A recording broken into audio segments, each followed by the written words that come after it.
Tonight, the ancient highland landscape of Scotland, 100 BC, sacred fires of ancient Scotland. This is Tartan Lullaby, sleep history from Scotland. The sky above Loch Ness is not yet light. It is the deep, flat dark that comes in the hour before dawn in the month we would call October. The water below lies still. There is no wind off the great glen this morning. The surface of the loch holds the darkness like a sheet of cold iron. To the west, the ridge of Meal Fuarem Honate rises against a sky that is only slightly less black than the land beneath it. The ridge line is unbroken. There are no buildings on it, no roads cutting across it, no walls of stone running up its flanks. There is only the shape of the hill, and the heather, and the dark. A red deer moves along the northern shore of the loch. It picks its way slowly over the stones at the water's edge. The sound it makes is very small, a hoof on a wet stone, a pause, then silence again. 40 miles to the northeast, the land begins to flatten. The River Ness runs from the loch toward the sea at the Murray Firth. It is a wide, shallow river here, braided in places, running over gravel and sand. The banks are lined with alder and willow. The trees stand black against the dark sky, their bare autumn branches making no sound in the still air. There are people living near this river. They have been living near it for a very long time. Their settlements are small. They are built on raised ground, just enough height above the floodplain to stay dry through winter. The buildings are round. The walls are of timber post and wattle, packed with a mixture of clay and animal dung and dried grass. The roofs are thatched with reed cut from the marshes along the river's edge. Inside one of these buildings, a fire is burning low. It has been burning through the night. The hearth is a simple ring of stones set into the earth floor at the center of the house. The smoke rises and finds its way out through a gap left at the top of the roof. The thatch above that gap is stained dark with years of smoke. The whole interior smells of wood smoke, of damp wool, of animals. There are cattle in a partitioned section of the same building, 2 of them. They stand close together, very still. Their breath rises in small clouds in the cold air near the entrance. They have been inside since before the first frost came, which was 3 weeks ago. They will stay inside until the grass grows again in the spring. The floor of the building is beaten earth. Near the hearth it is worn smooth by many feet over many years. Around the edges of the single room, there are sleeping places built up slightly from the floor, lined with bracken and covered with animal skins. Cattle hide mostly, some sheep fleece. The bracken was cut in late summer and brought in while it was still green. Now it is dry and brown and gives a faint, dusty smell when pressed. 3 miles south, where the river bends and a tributary comes down from the hills to the east, there is a larger settlement. It is built on a promontory of ground where the 2 watercourses meet. The people here have dug a ditch around the landward side of the promontory. The soil from the ditch has been piled up behind it to form a low bank. On top of the bank, there is a palisade of split timber posts set close together in the ground. The timber is oak and ash, felled from the woodland that still covers the lower slopes of the valley sides. Inside that enclosure there are perhaps 8 or 9 round houses. They are arranged without obvious plan, though the larger buildings sit closer to the center. Between them, the ground is churned and worn. There are patches where the soil has been hardened further by repeated use. Near one of the larger buildings there is a shallow pit, lined with flat stones. This is where grain is stored. Emmer wheat, mostly, and some barley. The grain was harvested 6 weeks ago. The stalks were cut with iron sickles just below the ear, and the grain was threshed on flat stones just outside the settlement boundary. The iron for those sickles came from ore smelted in a small furnace about half a mile down the valley. The furnace is a low mound of clay, no higher than a man's chest, with bellows made from animal bladder and leather. The charcoal for the furnace was made from birch and alder cut from the valley woodland. A skilled man here knows how to work iron. He knows the temperature of the fire by its color. He knows how long to hammer the bloom before it begins to crack. His tools are his own, kept in a leather bag hung from a post inside his house. The sky to the east is beginning to change. It is not yet light, but the black has softened very slightly. The line of the hills above the valley to the east is just barely visible now against the sky. The hills here are not high. They rise to perhaps 300 meters.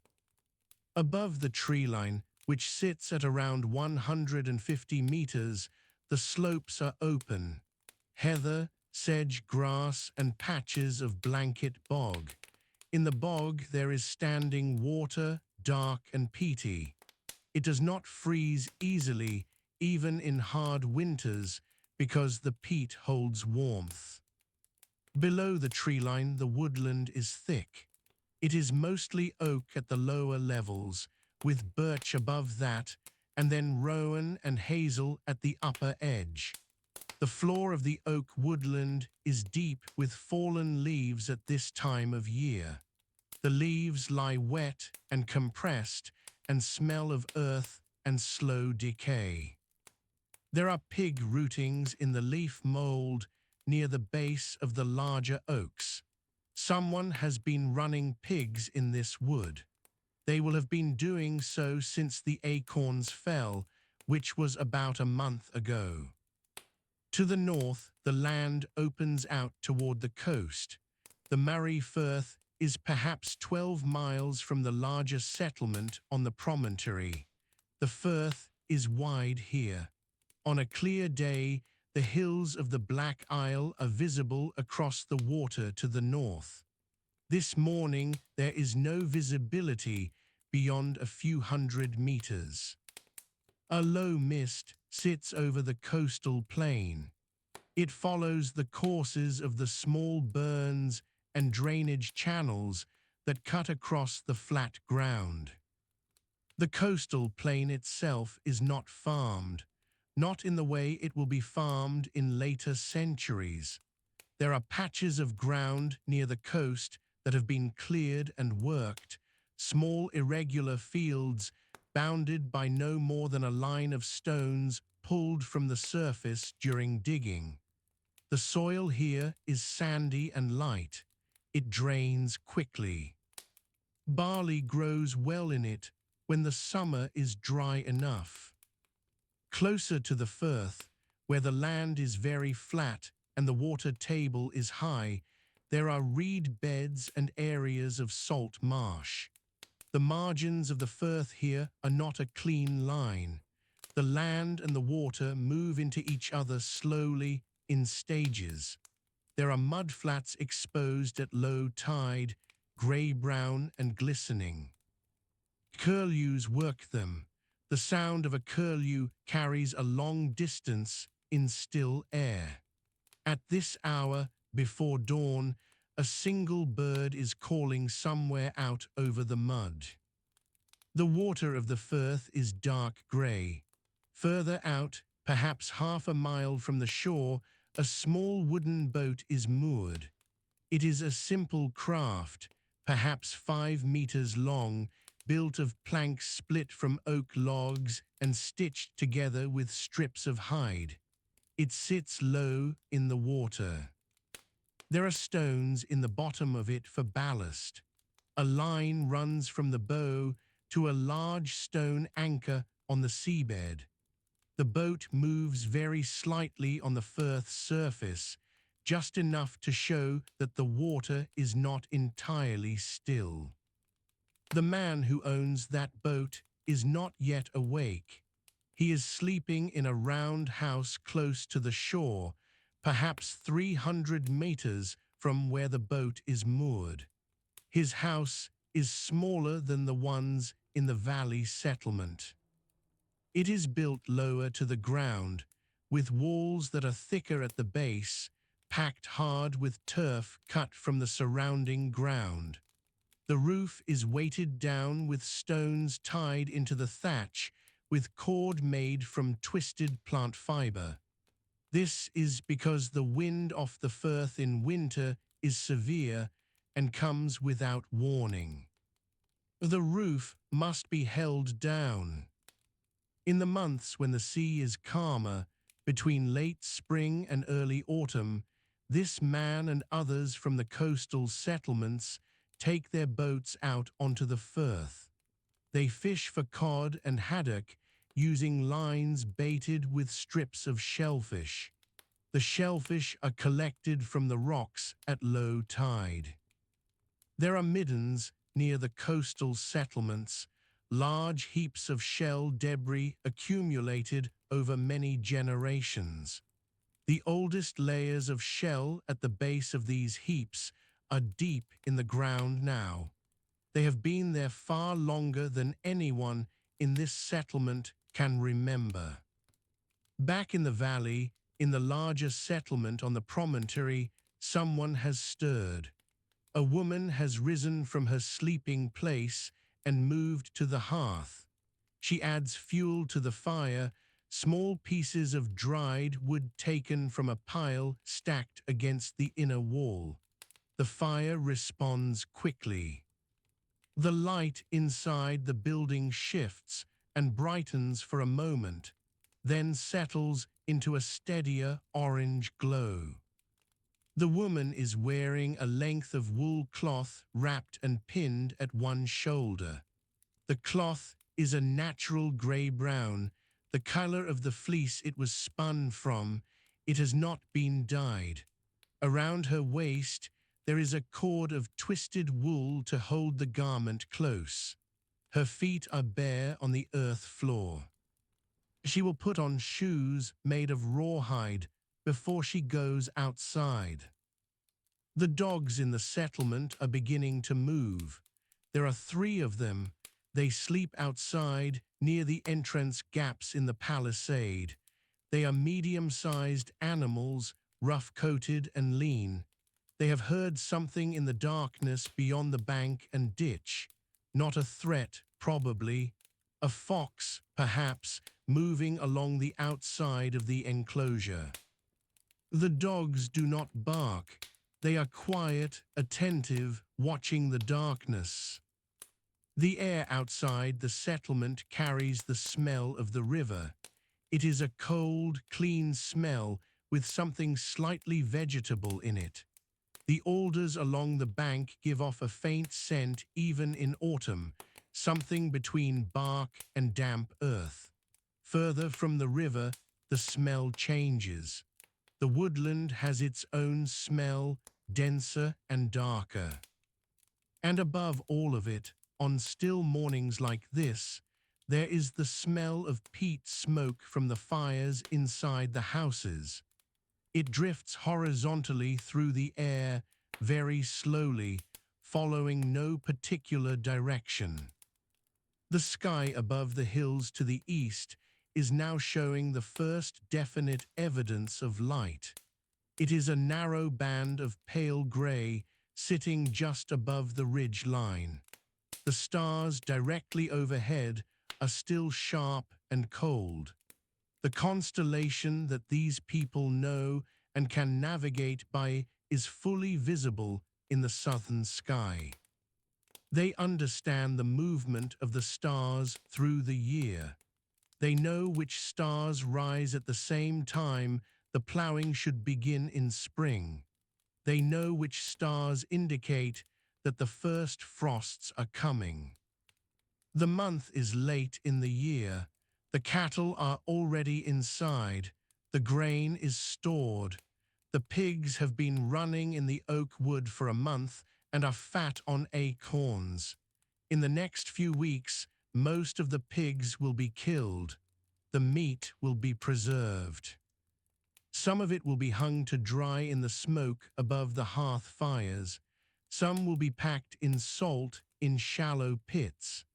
The salt comes from the coast, from places where seawater is evaporated in flat stone pans during the summer months. It is a trade good. It arrives at the valley settlement in small clay vessels sealed with beeswax. The river Ness, out in the darkness beyond the settlement, is running slightly higher than it was yesterday. There has been rain in the hills over the past 2 days. The river has a different sound this morning, not loud but present. A constant, low movement of water over the gravel banks. The sound carries into the settlement and mixes with the sound of the cattle shifting in their partitioned space and the quiet creak of the roof timbers contracting in the cold. A second person has woken now in the large building at the center of the settlement, an older man. He sits up on his sleeping platform and sits still for a moment before moving. He is listening to the sounds of the morning before it has properly begun. The fire in the hearth is burning steadily now. His breath clouds briefly in the air above him before the warmth from the fire disperses it. The light in the east is strengthening. The pale band above the ridge has widened and taken on the faintest trace of color, not orange yet, not quite, something between gray and the color of old bone. The ridge itself is now visible as a clear line. The trees on the upper slopes are silhouettes. The individual branches of the tallest birches are visible against the sky, fine and precise, moving. The sky above the great glen is still dark. A thin line of gray sits on the eastern ridge, and the air carries the smell of wet pine and peat smoke. In the roundhouses clustered near the shore of Loch Ness, the first movement of the day has already begun. A woman in her mid-30s rises from a sleeping platform built along the inner wall of the house. The platform is framed with oak poles and covered with bracken and animal skins. She has slept in her clothing, as most people do in this season, wearing a long woolen tunic belted at the waist with a strip of woven textile. The tunic reaches her knees. It is woven from the fleece of the small, dark-faced sheep kept in an enclosure just outside the settlement. The color is a natural undyed brown, though the hem carries a narrow band of pattern in a darker thread. On her feet are shoes of untanned leather, stitched with sinew, and she pulls a rectangular woolen cloak around her shoulders before she moves toward the central hearth. The hearth is a shallow stone-lined pit in the floor of the roundhouse. The fire has burned low through the night, reduced to a bed of orange embers. She adds a handful of dried peat from a stack kept inside the entrance passage, and the fire begins to catch again. The smoke rises through the thatch above, finding its way out through the gap left at the peak of the roof. Around her, others are stirring.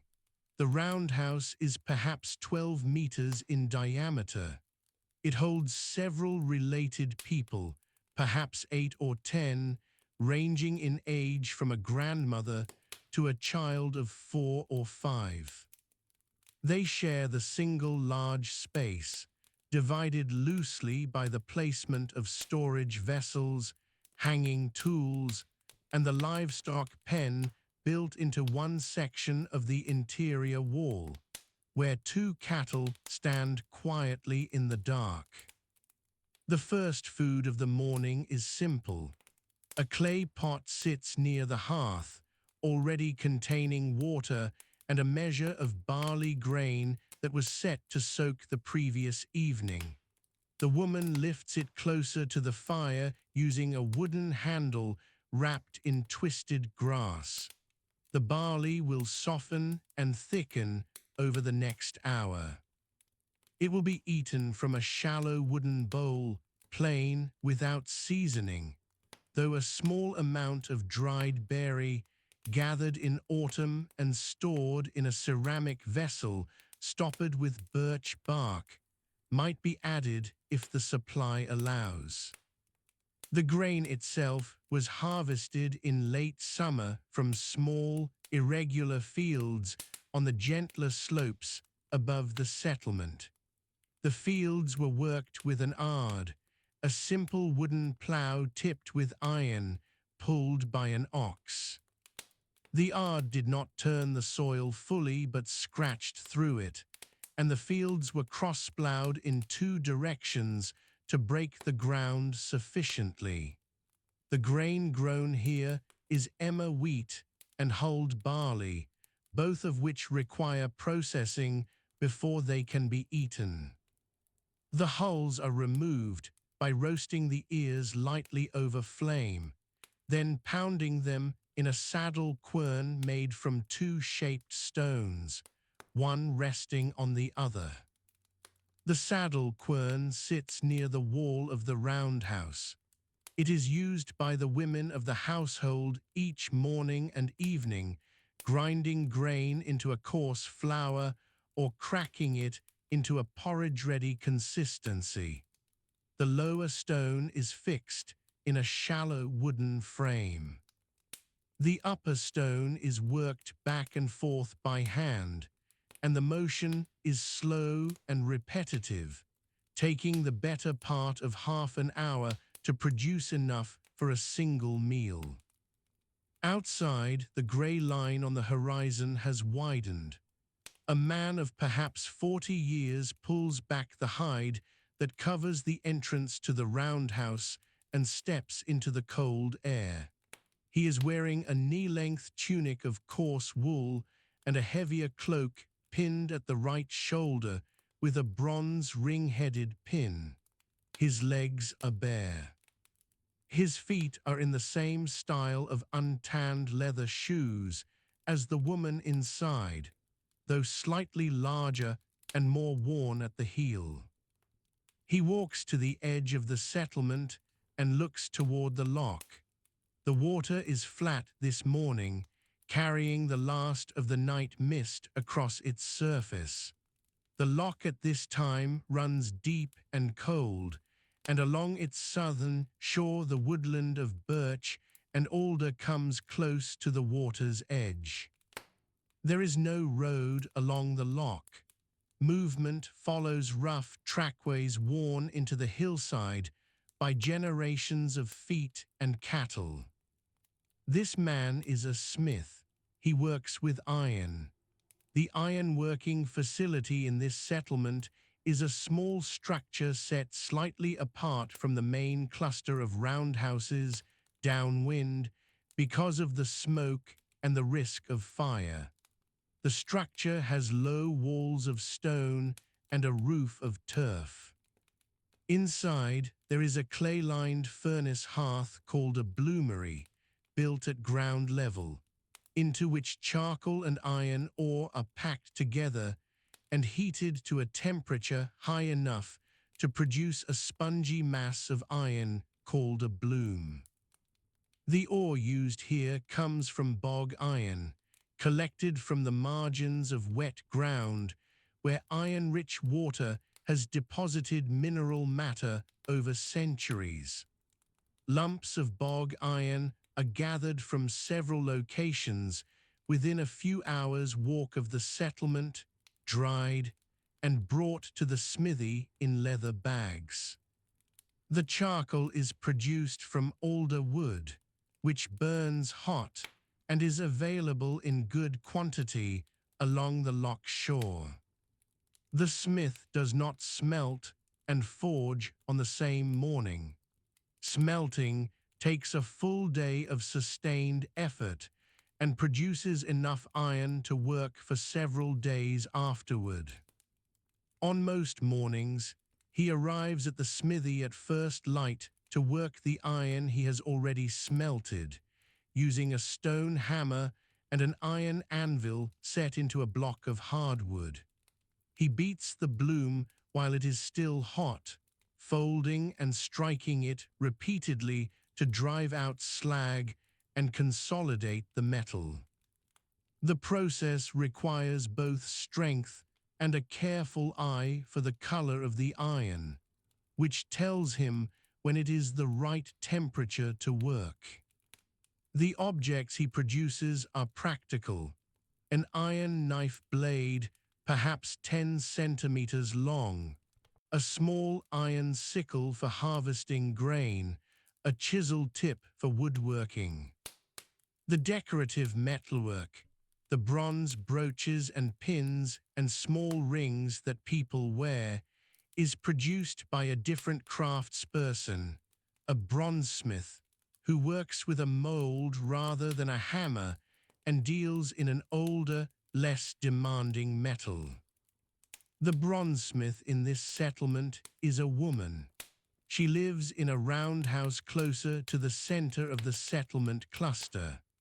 Her craft requires a clay mold, beeswax for the lost wax process, and a small clay crucible in which copper and tin are melted together in precise proportion to produce bronze. The tin comes from a long distance, traded northward from the south and west of Britain through a chain of exchanges that no single person fully understands. The copper is sourced more locally, traded in small ingot form from the west coast. She rises this morning slightly after the smith. Her first task is not metalworking, but the care of her molds, which must be dried carefully before use. She has 3 molds currently prepared, each one pressed from clay around a wax model and then fired to melt the wax out and harden the clay.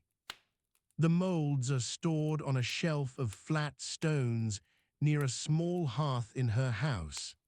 She checks them by touch in the early light, running her fingers over the outer surface to feel for cracks. Beyond the smithing and bronze work, the settlement depends on a wide range of daily crafts. Leatherworking is carried out by at least 2 people in the cluster, processing the hides of cattle and deer into shoes, bags, straps, and the bindings used to join wooden tools and handles. The hides are first scraped clean with a bone scraper, then soaked in a solution made from oak bark and water, a process that takes many weeks and produces a firm, water-resistant leather. Woodworking is constant. The structures of the settlement require regular maintenance, and the tools used in farming and food preparation are almost entirely wooden. The carpenter in this community uses iron chisels, stone adzes, and wooden mallets.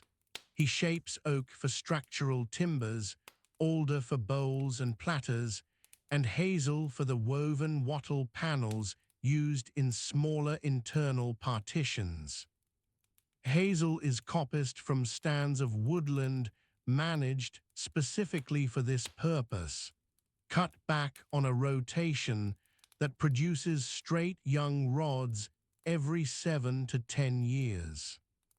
The walk to the coppiced woodland is about 2 kilometers from the main settlement, uphill along a track that follows the edge of a small burn. The carpenter makes this walk several times each week, carrying bundles of rods back on his shoulder, secured with a twisted hazel tie. The rods are used fresh while still flexible. They are woven between upright stakes hammered into the ground, each row pressed down firmly with the hands, building panels that are then plastered with a mixture of clay, animal dung, and straw to form a weatherproof wall surface. The textile workers of the settlement are the most numerous craftspeople. Spinning and weaving are carried out by many of the women and some of the older men and children as a continual background activity that never fully stops. The wool is spun on a drop spindle, a weighted wooden stick that is set spinning and allowed to hang freely, while the spinner draws fiber from a bundle of cleaned fleece held in the hand or on a distaff. The resulting yarn is wound onto the spindle and stored until enough has been made to begin weaving. Weaving is done on a large upright loom, the warp-weighted loom, which leans against the inner wall of a roundhouse. The warp threads hang vertically from a horizontal beam and are kept taut by small clay weights, circular or triangular, pierced through the center and grouped in bunches at the bottom of each set of threads. The weaver passes the weft thread horizontally through the warps, pushing each row of weft upward toward the beam with a long flat stick called a weaving sword. The finished cloth is cut from the loom and the raw edges are bound or turned. The clothing produced on this loom is the same clothing being worn this morning. The tunics, the cloaks, the wrapping cloths used to carry infants, the coverings laid over the sleeping platforms all come from this one loom, worked steadily through the day when other tasks allow. The patterns available are simple, produced by altering the order in which warp threads are lifted during weaving, creating small geometric designs, checks, or diagonal twills. Some cloth is dyed before weaving using plant materials gathered locally, including weld for yellow, woad for a muted blue, and the bark of certain trees for brown and tan. The pottery used in the settlement is made on site, not traded. A potter works clay gathered from a deposit on the western slope of the nearest hillside, a soft blue-gray clay that fires well. The clay is cleaned by hand, removing stones and organic material, then mixed with crushed stone or sand to give it strength. The vessels are built up by hand using coils or slabs of clay, smoothed on the outside with a rounded stone or a piece of leather, then decorated with simple impressed patterns made using a comb of bone or the tip of a stick before firing. Firing is done in a simple pit kiln, a shallow depression in the ground lined with fuel, in which the pots are placed and then covered with more fuel and sometimes turf to retain heat. The temperature achieved is lower than in a true kiln, and the resulting pottery is relatively porous and fragile compared to later wares. But it holds water adequately when used with care, and a pot of this kind will serve a household for several years if not dropped. The flat-bottomed bowls, round-bellied jars, and wide shallow platters produced here are used for cooking, storing grain, carrying water, and serving food at the hearth.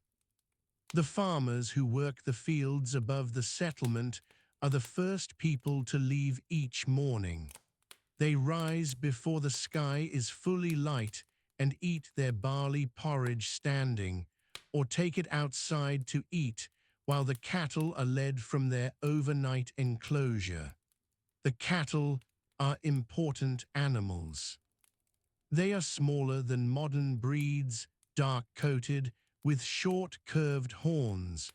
They provide milk, which is drunk fresh or allowed to curdle into a soft cheese wrapped in cloth and pressed under a flat stone.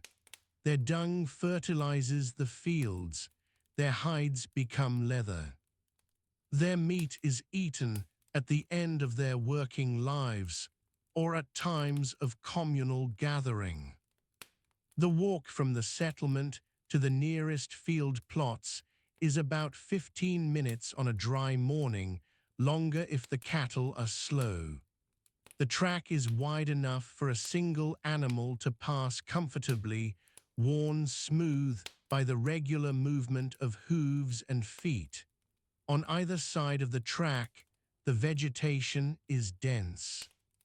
Heather covers the open hillside above, and the lower ground carries scrub willow, rush, and the tall stems of last year's meadowsweet, brown and dried by winter. The smell of the ground in early morning is deep and wet, a mixture of peat, leaf mold, and the cold mineral sharpness of stone. The farmer carries a wooden-handled iron sickle at his belt, though there is no harvest now. It is late winter or very early spring, and the fields are empty. His work this morning is the maintenance of the drainage channels cut along the edges of the plots, which must be kept clear if the ground is to dry sufficiently for ploughing. He carries a flat wooden spade, the blade tipped with a narrow iron shoe, and he will use it to clear the silt and dead vegetation that has accumulated in the channels over the past weeks. He walks with his head down into a light wind coming off the loch, and the sky above the ridge to the east has turned from grey to a pale, cold yellow, and the first shapes of the surrounding hills are beginning to emerge from the dark, and the peat smoke from the roundhouses below. The loch lies flat and grey in the early light. A thin mist sits above the water, unmoving. On the eastern shore, where a gravel bank slopes down to the shallows, two men are already standing knee-deep in the cold. They have been there since before full light. The water is perhaps 4 degrees. They do not speak. This is the western edge of what we now call the Scottish Highlands, sometime around 100 years before the Common Era. The landscape is not what a modern eye would recognize. The Great Caledonian pine forest covers much of the inland ground. Oak and birch fill the lower slopes. The valley floors are boggy, threaded with brown streams. There are no roads in any sense we would understand. There are tracks, worn by foot and by animal, running between the higher ground and the water. The people here are broadly grouped by later historians as part of the Iron Age Celtic cultures of northern Britain. They live in small settlements. Some of these are on elevated ground, defended by timber palisades or by the natural protection of a hill fort. Others sit closer to the water, where the fishing and the movement of small boats makes daily life more practical. A settlement of perhaps 30 to 50 people is a significant community in this landscape. The main work of the day and of most days through the warmer months is farming. But farming in this time and place is not a single act. It is a series of overlapping tasks that fill every hour of light. The ground must be broken. The seed must be placed. The animals must be managed. The harvest, when it comes, must be gathered, processed, and stored against the long winter. Every one of these tasks has its own tools, its own rhythm, and its own particular sound in the still morning air. The primary crop in the Highland Iron Age is emmer wheat and barley. Barley is the hardier of the two and does better in the shorter, wetter growing season of the north. It is planted in small rectangular plots close to the settlement. These plots are sometimes called Celtic fields by modern archaeologists, though the people working them would have had their own words entirely. The plots are bounded by low earthen banks or by lines of stone cleared from the surface. Each plot is perhaps 20 meters by 10. There are several of them arranged near one another on the better drained ground above the waterlines. The tool used to break this ground is the ard. It is not a plough in the later sense. It has no moldboard to turn the soil.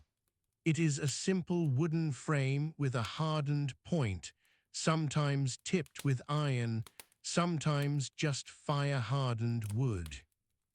A single ox pulls the ard through the earth while a person guides it from behind.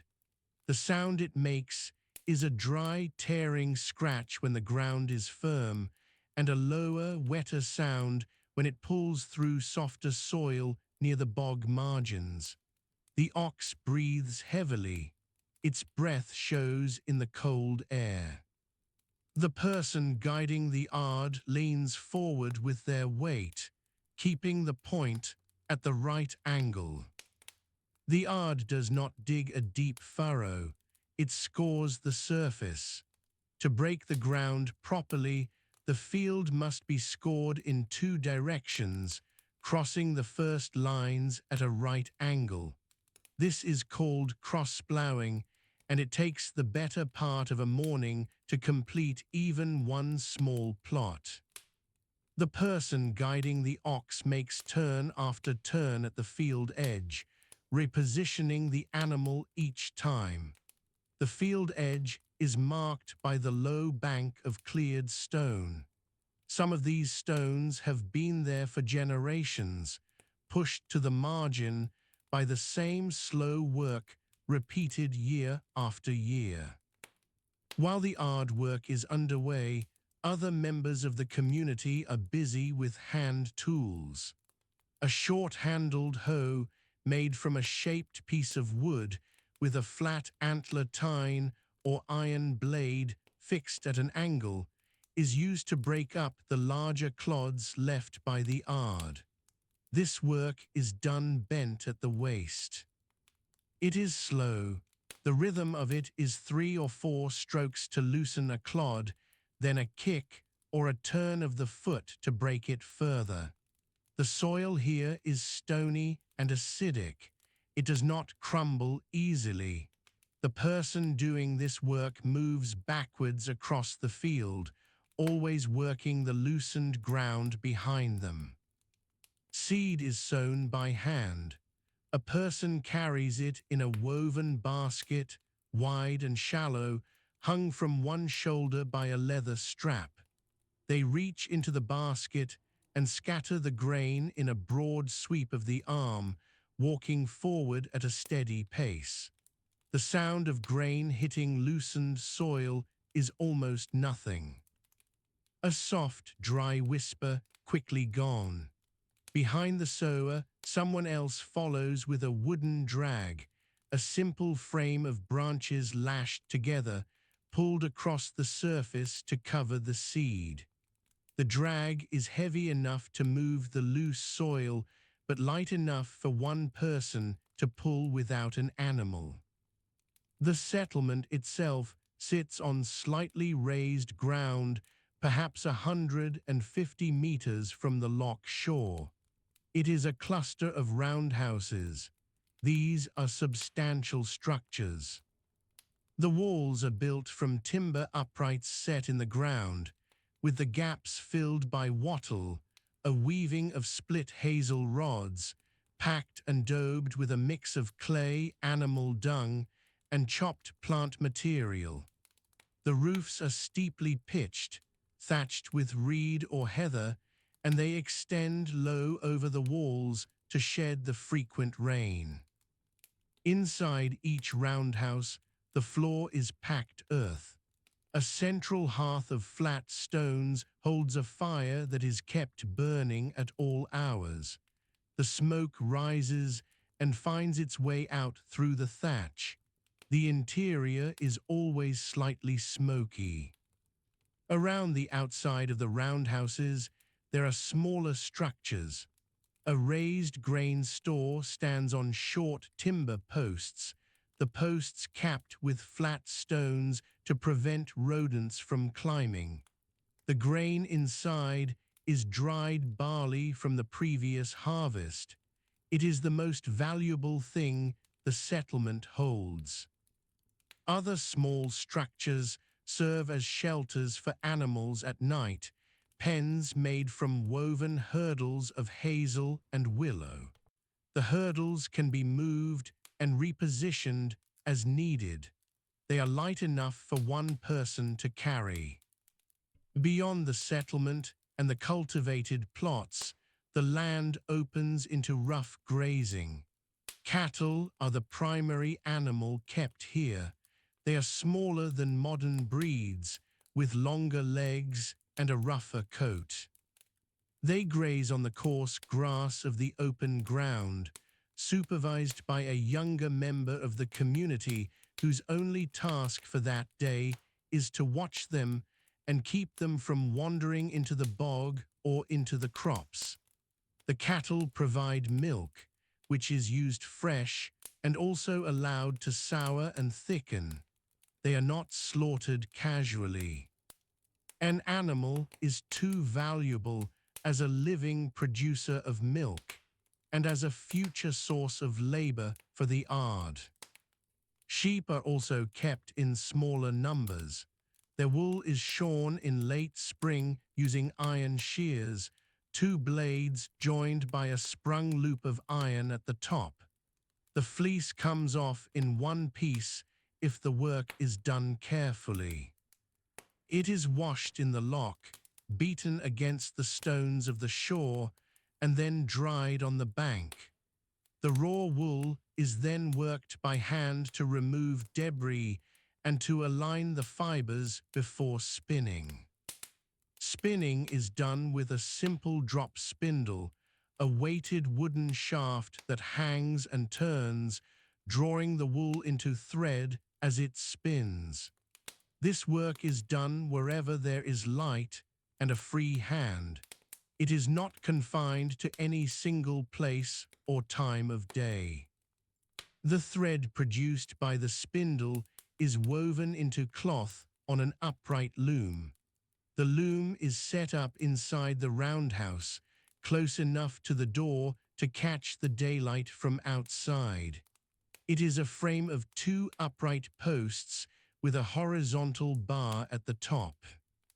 The warp threads hang down from the bar and are weighted at the bottom by small clay or stone loom weights, pierced through the center. These weights keep the warp threads taut. The weaver passes the weft thread through the warp using a flat wooden shuttle, beating each line of thread down firmly with a flat-bladed tool called a sword beater.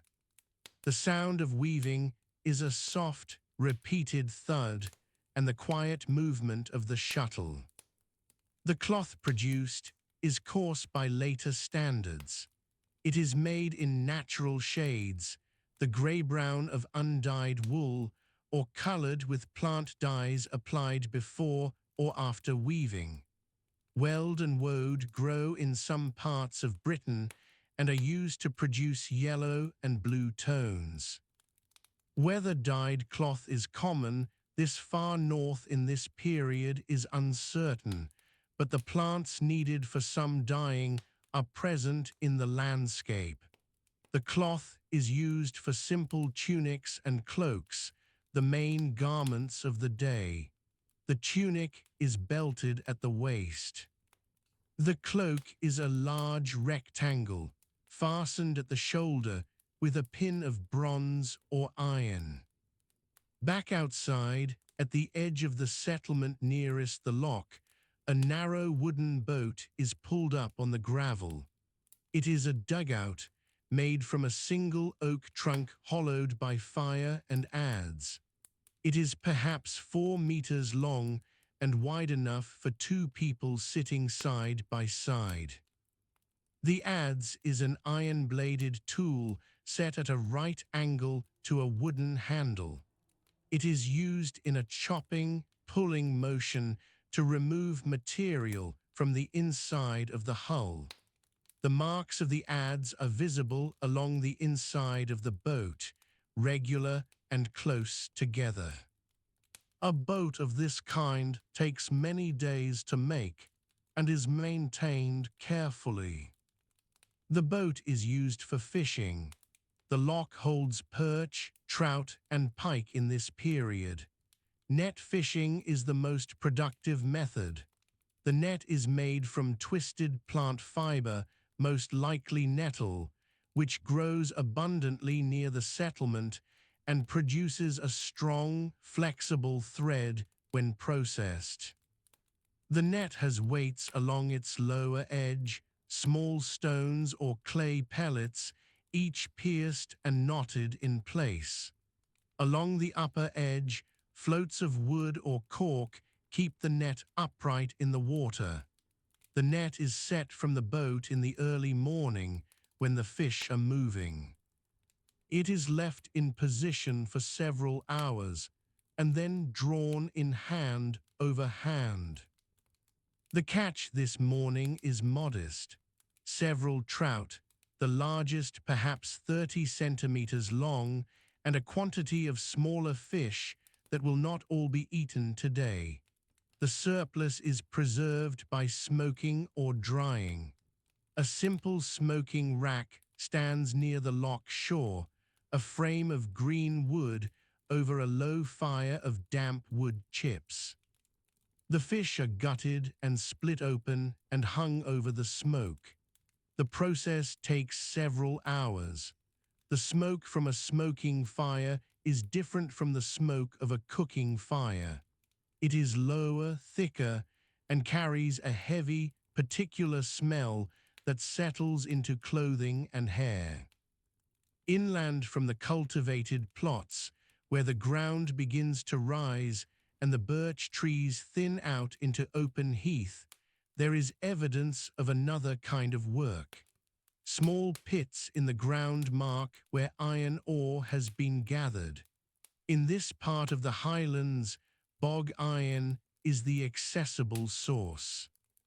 It forms as reddish-brown nodules in the layers of peat and waterlogged soil near stream edges. It is gathered by hand, loaded into woven baskets, and carried back to the settlement. The smelting of bog iron requires a furnace called a bloomery. It is a simple structure, a clay-lined pit or a low shaft of clay and stone, no more than half a meter high. Charcoal is packed into the furnace along with the iron ore. A bellows made from animal hide pumps air through a clay nozzle at the base of the furnace, raising the temperature inside.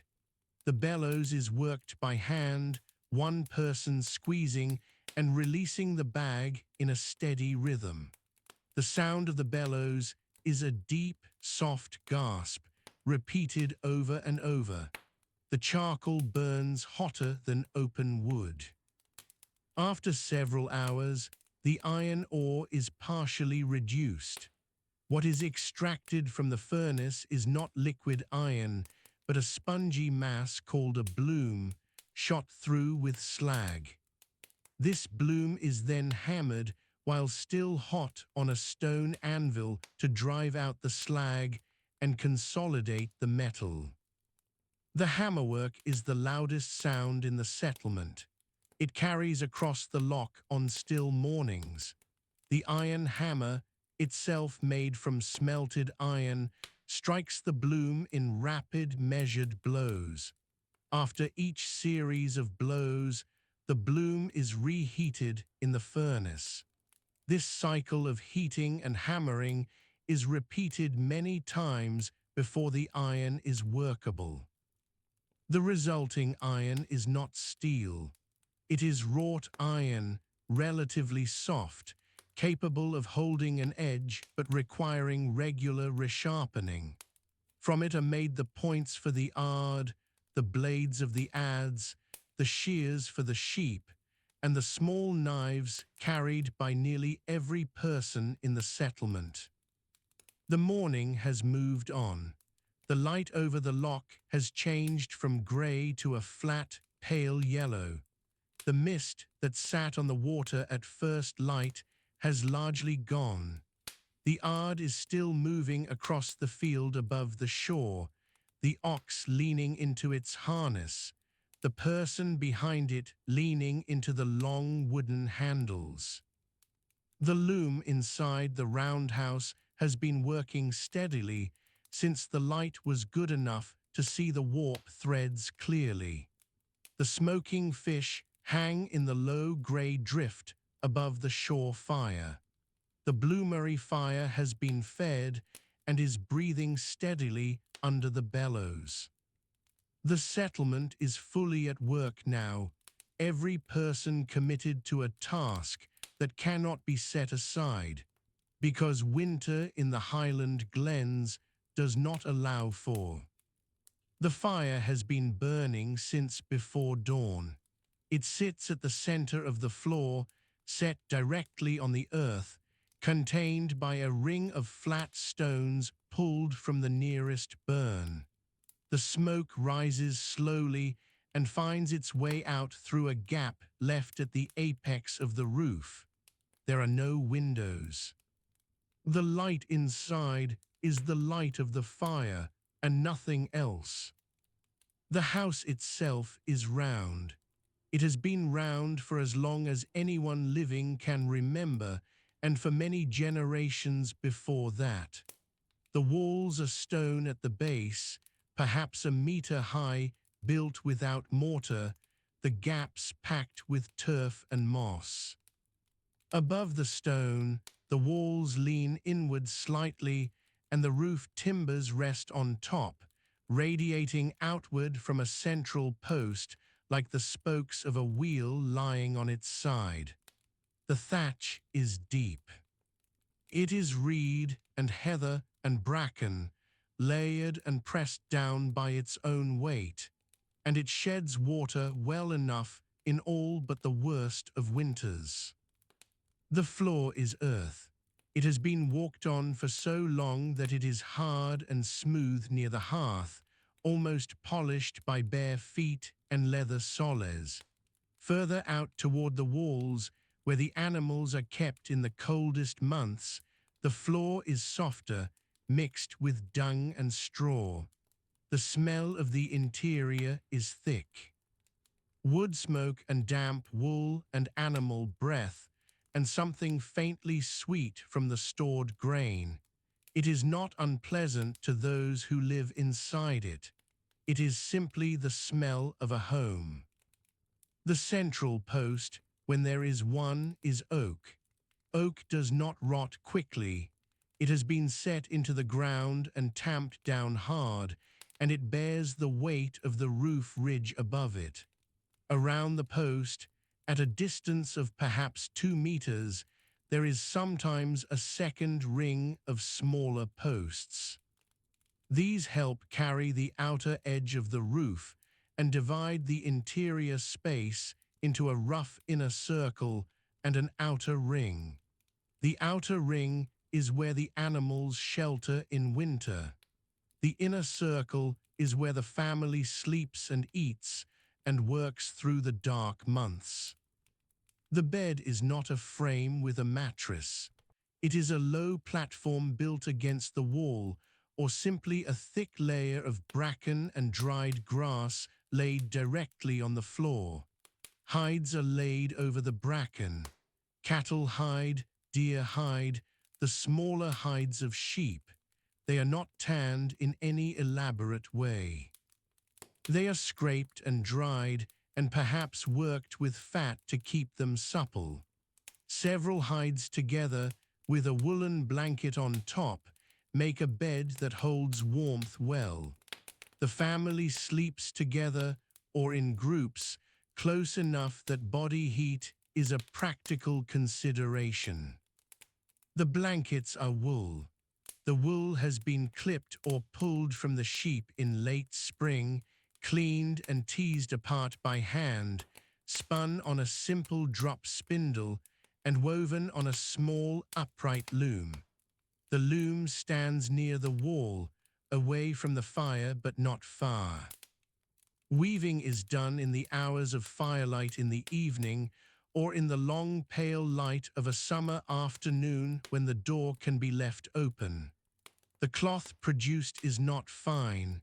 It is coarse and dense, and it pills quickly. But it is warm, and in a Highland winter, warmth is the measure of everything. The household stores what it can.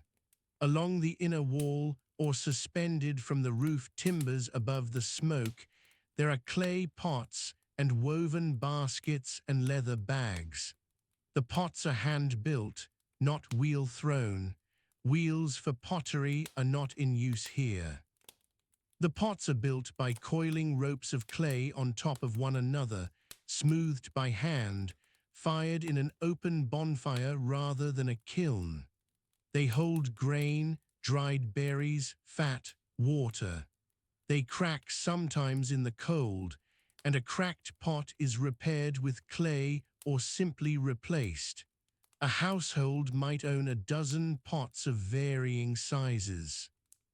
The grain stored in those pots is mostly barley. Emmer wheat grows poorly in the highlands. Barley tolerates the cold and the wet better than almost any other cereal, and it can be grown at altitudes and in conditions that would defeat other crops. The barley is ground on a saddle quern, a flat lower stone with a slightly concave surface and a smaller upper stone that is pushed back and forth by hand. It is slow work. It takes a woman a considerable part of a morning to grind enough flour for a day's bread.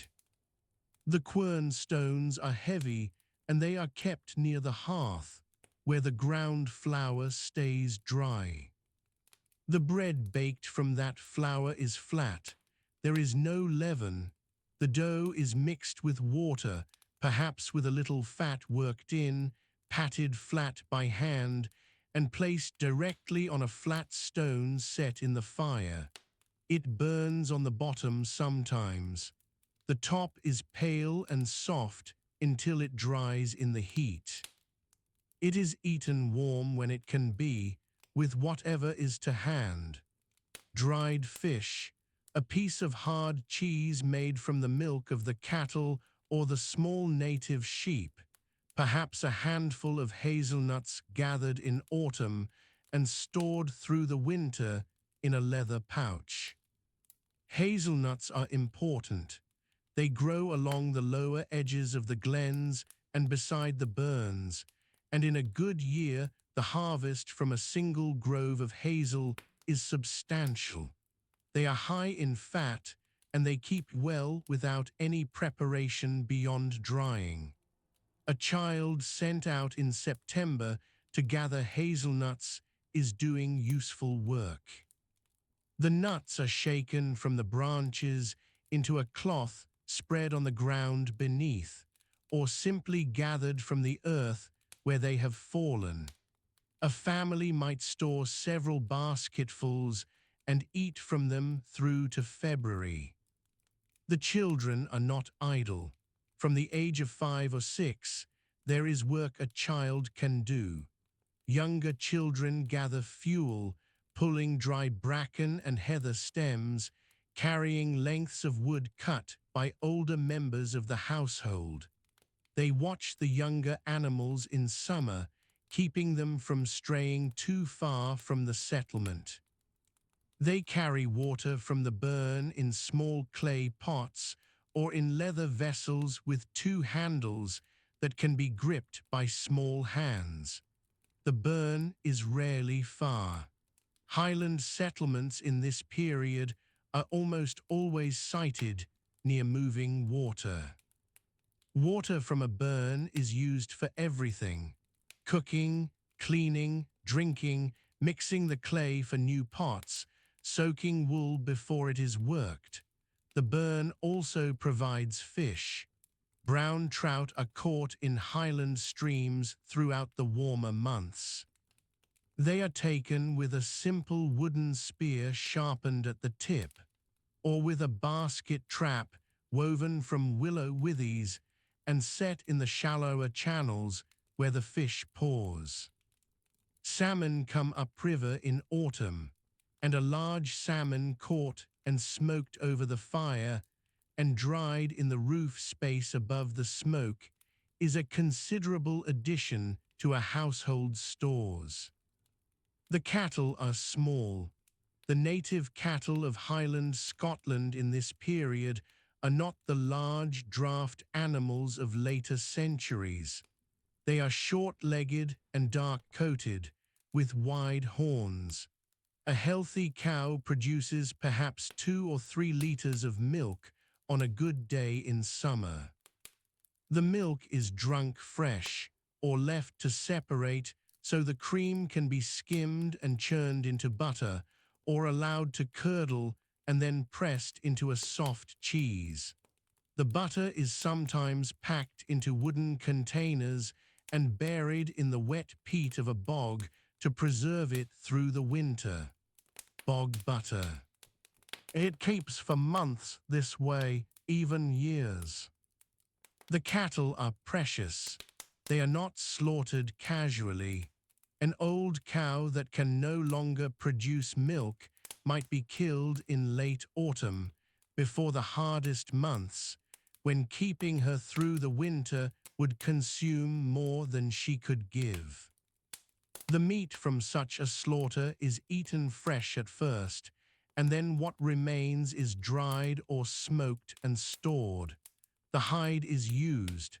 The stomach and intestines are cleaned and used as containers or as casings for food. The bones are cracked for the marrow. Very little is wasted. In a subsistence economy in the Highland winter, waste is not a concept that makes sense.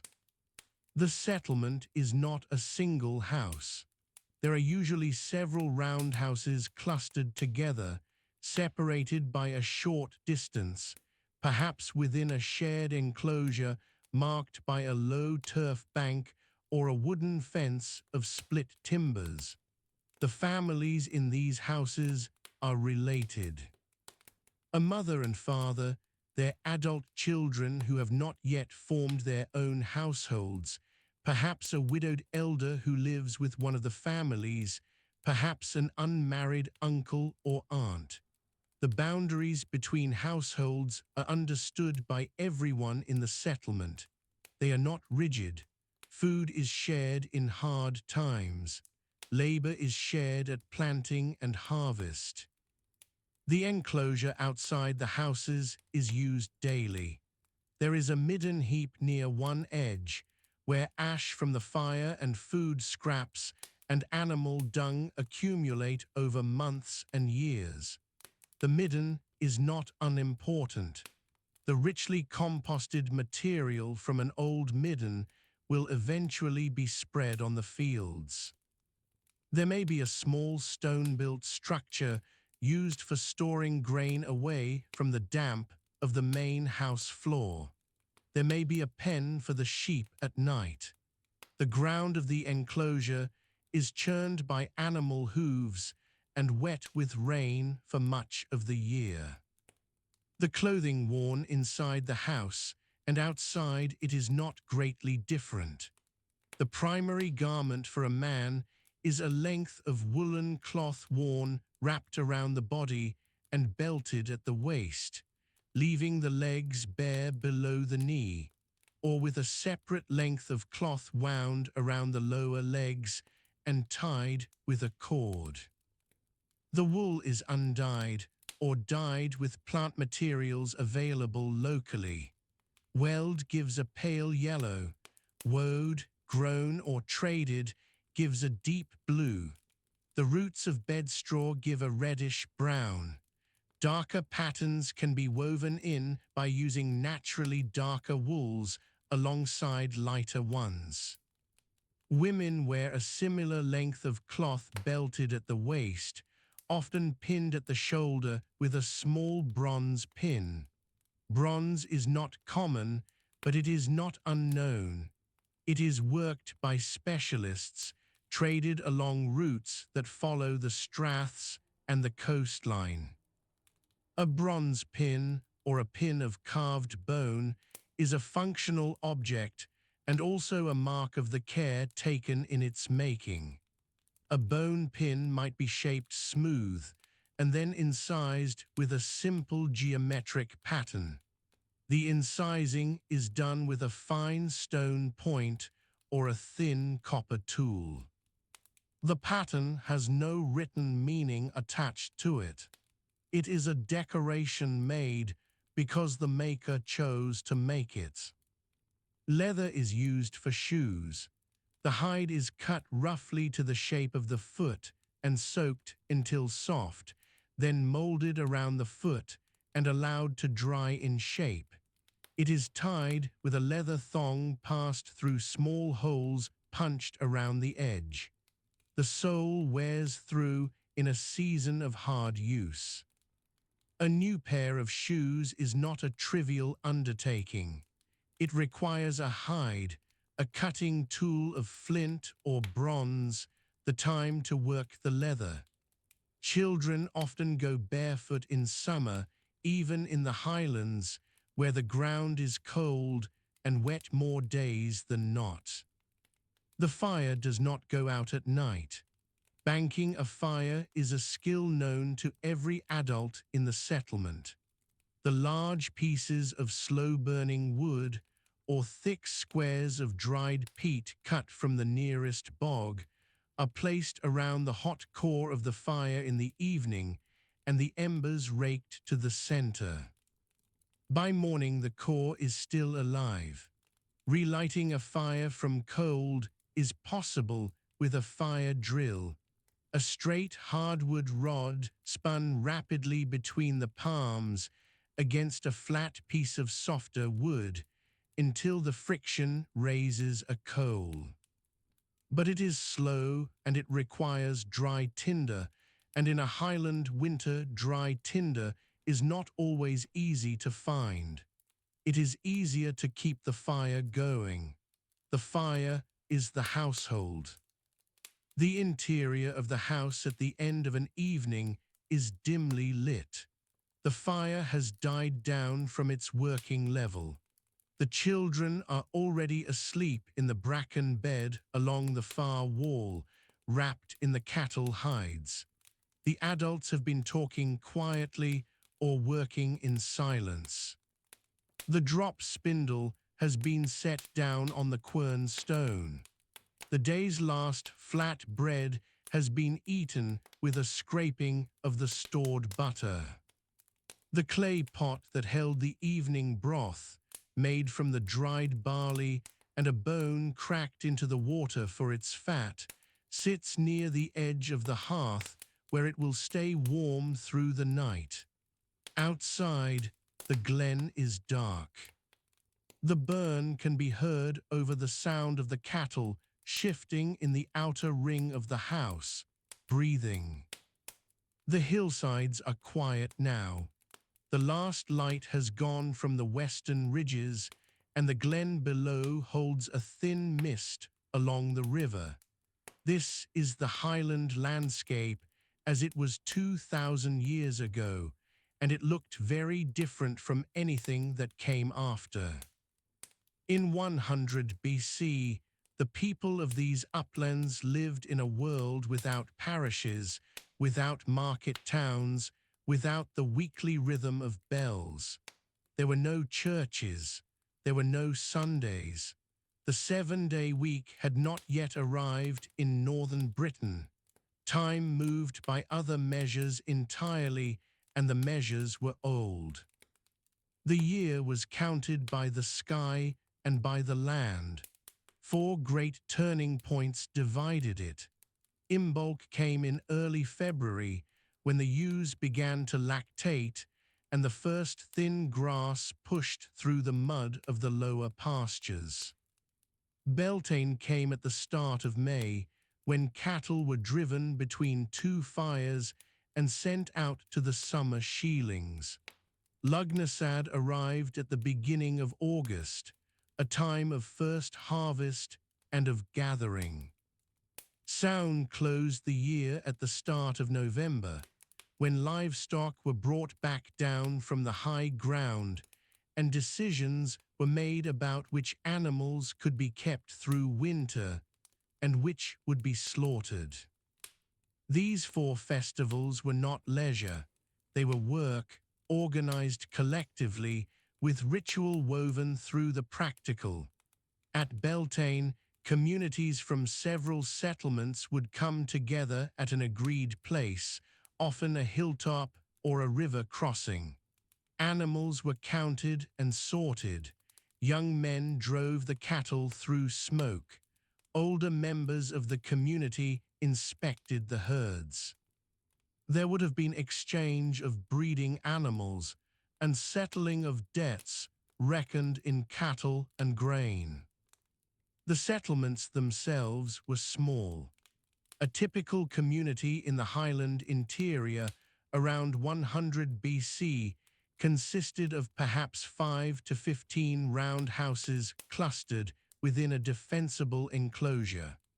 The houses were built of timber posts set into the ground, with walls of wattle and daub or dry stone, depending on what the landscape immediately offered. Roofs were thatched with heather or with reed harvested from the loch margins. The floors were beaten earth, sometimes lined with flat stones near the central hearths. Each house sheltered an extended family group: grandparents, parents, children, and sometimes a household slave or dependent worker, all lived within a single round space, perhaps 10 to 14 meters in diameter. The hearth at the center burned continuously.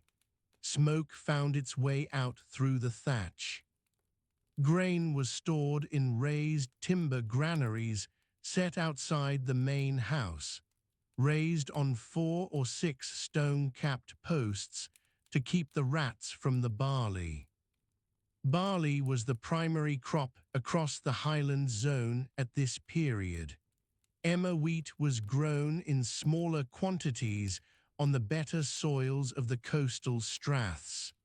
Oats, which would later become the defining grain of highland life, were present but not yet dominant. People ground their grain on rotary querns, a technology that had arrived in Scotland perhaps only a century or 2 earlier. The quern stones were made of sandstone or granite, shaped by specialist hands, and were among the most valuable tools a household possessed. The grinding was done by women in the early morning, before the children woke and before the men had risen to check the stock.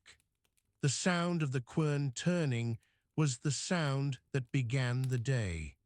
A household would grind enough for the immediate meal and perhaps a small surplus. There was no milling in the sense of a later era. Each family ground its own grain in its own house at its own rhythm. The principal gathering places were not buildings, they were landscape features, a large flat-topped rock at a valley junction, a ford where two rivers met and could be waded in summer, the base of a particular hill that could be seen from 4 different directions. These were the places where people came together beyond the level of the household. In the highland zone, distances between settlements were significant. A community 5 kilometers up a side glen might have contact with the valley settlement below it several times a season, not several times a week. The paths between them were not roads. They were worn tracks, following the drier ground along ridge spurs and avoiding the boggy valley floors. In winter, some of these paths became impassable. Communities that were neighbors in summer could become effectively isolated by January. The concept of a regular market, held on a fixed day at a fixed place, did not exist in 100 BC Scotland. Trade happened, but it happened within frameworks of social obligation and seasonal timing rather than commercial schedule.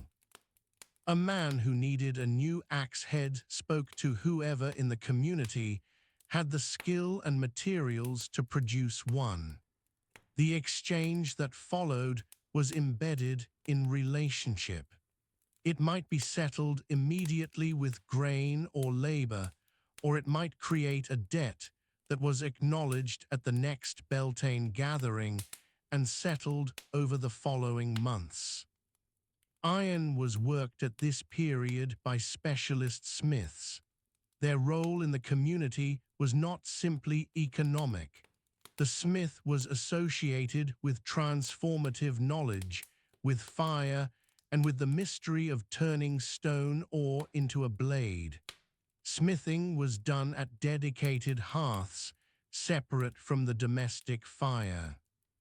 The bellows were operated by hand, pulling air through a clay nozzle into the base of a charcoal fire. The smith's tools, his hammer and his tongs and his anvil stone, were personal to him and did not pass freely between hands.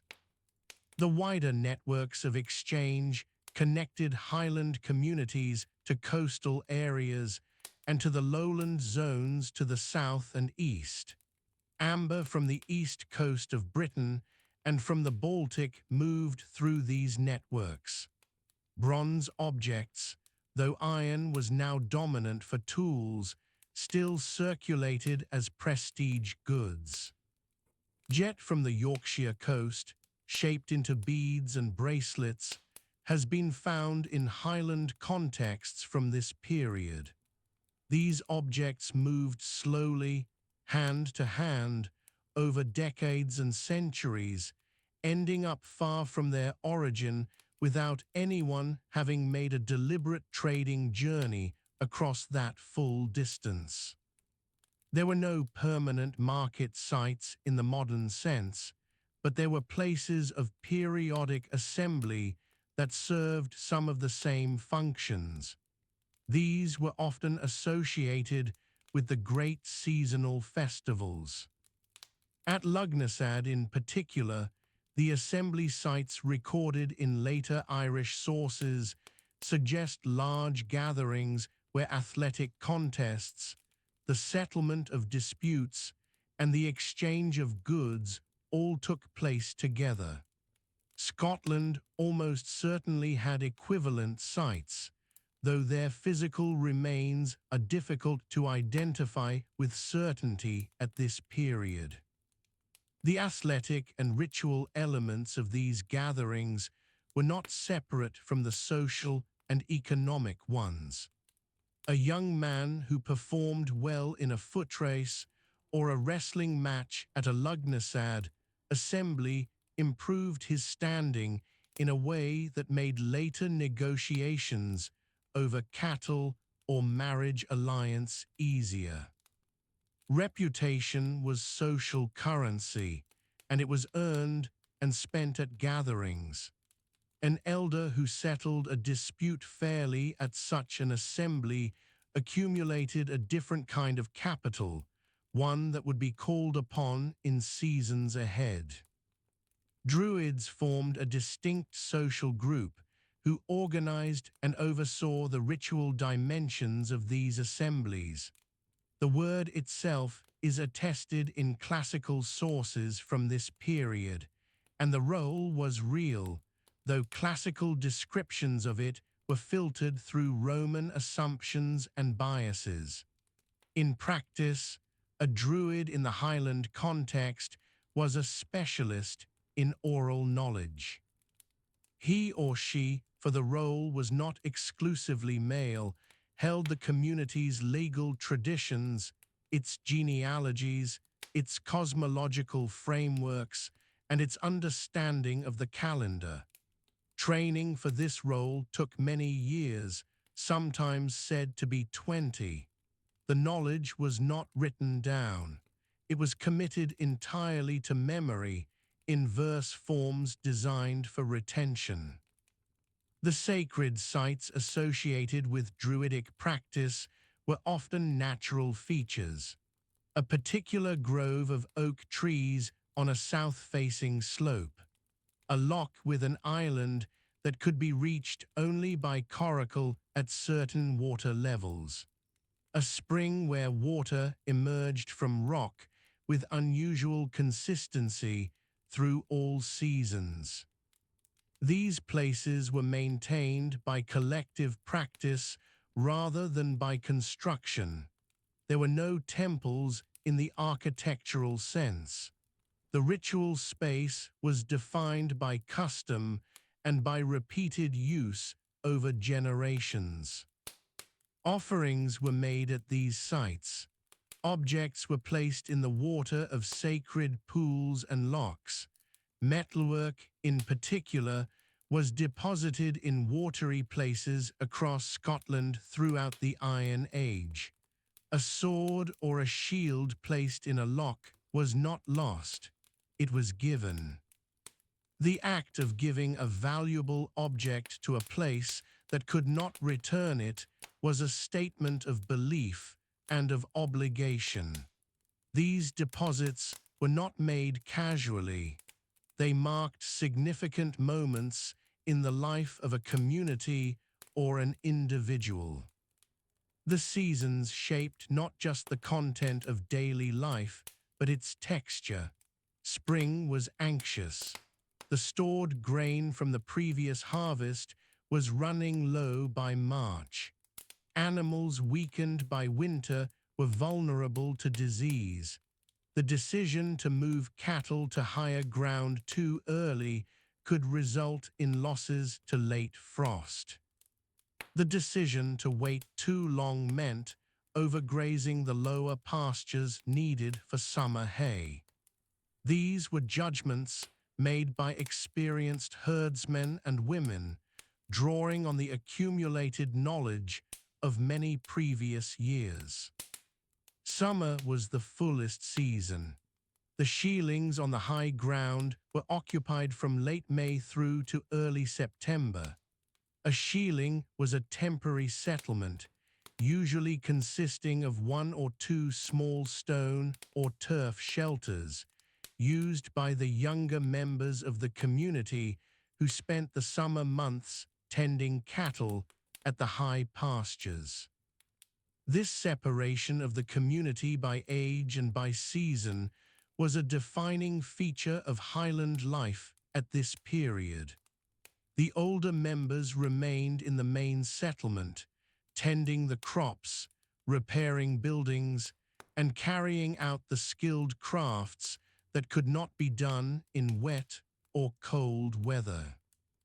The younger members, up on the high ground, lived a largely self-sufficient life around the daily work of milking and cheese-making. The milk of the summer shearlings was processed immediately. Cheese was the primary preserved dairy product, formed in simple ways and kept through the autumn months. Butter was churned and sometimes packed into wooden containers, buried in the soft, peaty ground of the high moor. This practice of burying butter, now called bog butter, is well attested archaeologically across Scotland and Ireland. The peat preserved the fat, and the buried store could be retrieved when needed. Autumn was a time of visible abundance, followed immediately by urgent work. The grain harvest had to be cut and stored before the autumn rains set in. Failure to do so meant molding grain, lost stores, and a hungry winter. The entire community turned to harvest work regardless of other roles. Children who were old enough to carry sheaves carried sheaves. Older people who could not swing a sickle could sort and stack. The collective effort was not organized by an overseer or a leader in any formal sense. It was organized by the shared understanding of what would happen if the work was not done. The sickle used for harvesting at this period was iron-bladed, set into a wooden handle shaped to fit the curve of a cutting stroke. The grain was cut high on the stalk, leaving long stubble that the livestock would graze after the harvest was in. Nothing was wasted. The straw from the grain was used for bedding in the houses and for thatching. The chaff from threshing was fed to animals or packed around stored root vegetables to protect them from frost. Root vegetables were limited at this period. The potato, which would transform Highland diet a millennium and a half later, did not yet exist in Britain. Turnips were not yet widely cultivated. The diet was centered on grain, dairy, and meat, supplemented by gathered plant foods, hazelnuts, crab apples, berries, and roots, identified by long local knowledge. Fish were taken from rivers using woven traps set in narrow channels, and from lochs using lines and nets made from twisted plant fiber. The river traps were checked at dawn and again at dusk. A trap well placed in a salmon run in September could yield more protein in a week than a household might otherwise secure in a month. The salmon runs of the Highland rivers in this period were of a scale that is difficult to comprehend from a modern standpoint. The rivers ran dense with fish.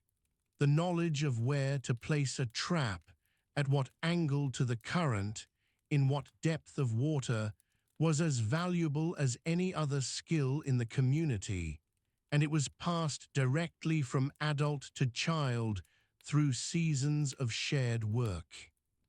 Winter arrived gradually and then completely. By December, the short days confined most outdoor activity to the hours around midday. The livestock were brought as close to the settlement as the available fodder could support. The people spent long hours inside, around the hearth, doing the work that required only firelight and patience. Leather was worked and shaped. Textiles were spun and woven. Wooden handles were fitted to tools. Broken equipment from the working season was repaired or rebuilt. The oral traditions that the Druid class maintained formerly were echoed in every household, where stories and songs and the names of ancestors were passed along in the warmth of the fire, while the darkness pressed against the thatch outside. The children who listened to those stories in the firelight of a Highland roundhouse in 100 BC lived entirely within a world defined by the land around them. The ridge above their settlement marked one boundary of the known. The river junction two valleys over marked another. Beyond those limits, the hills were darker then. The tree line reached higher on the slopes of what would later be called the Monadlyeth, and the birch and alder grew thick along every stream that ran down from the central massif. In 100 BC, the highland landscape held more standing water than at any point in the previous 5 centuries. The bogs were deeper. The reed beds along the eastern straths stretched further than they would in later ages. A man walking north from the head of what is now Loch Ness would have moved through forest for the better part of 2 days before the trees began to thin. The Ness itself was a wide, slow-moving river at its northern end. It carried silt from the Great Glen and deposited it in broad, shallow fans where the current slackened. The riverbanks were lined with willow scrub and stands of common rush. Otters denned in the exposed roots along the western bank. The water ran cold even in late summer, fed by snowmelt from the high corries that lingered well into June most years. A generation before, around 130 BC, the river had run slightly wider still, before the communities living along its banks began cutting back the willow growth to clear ground for winter grazing. Those clearances were gradual and modest.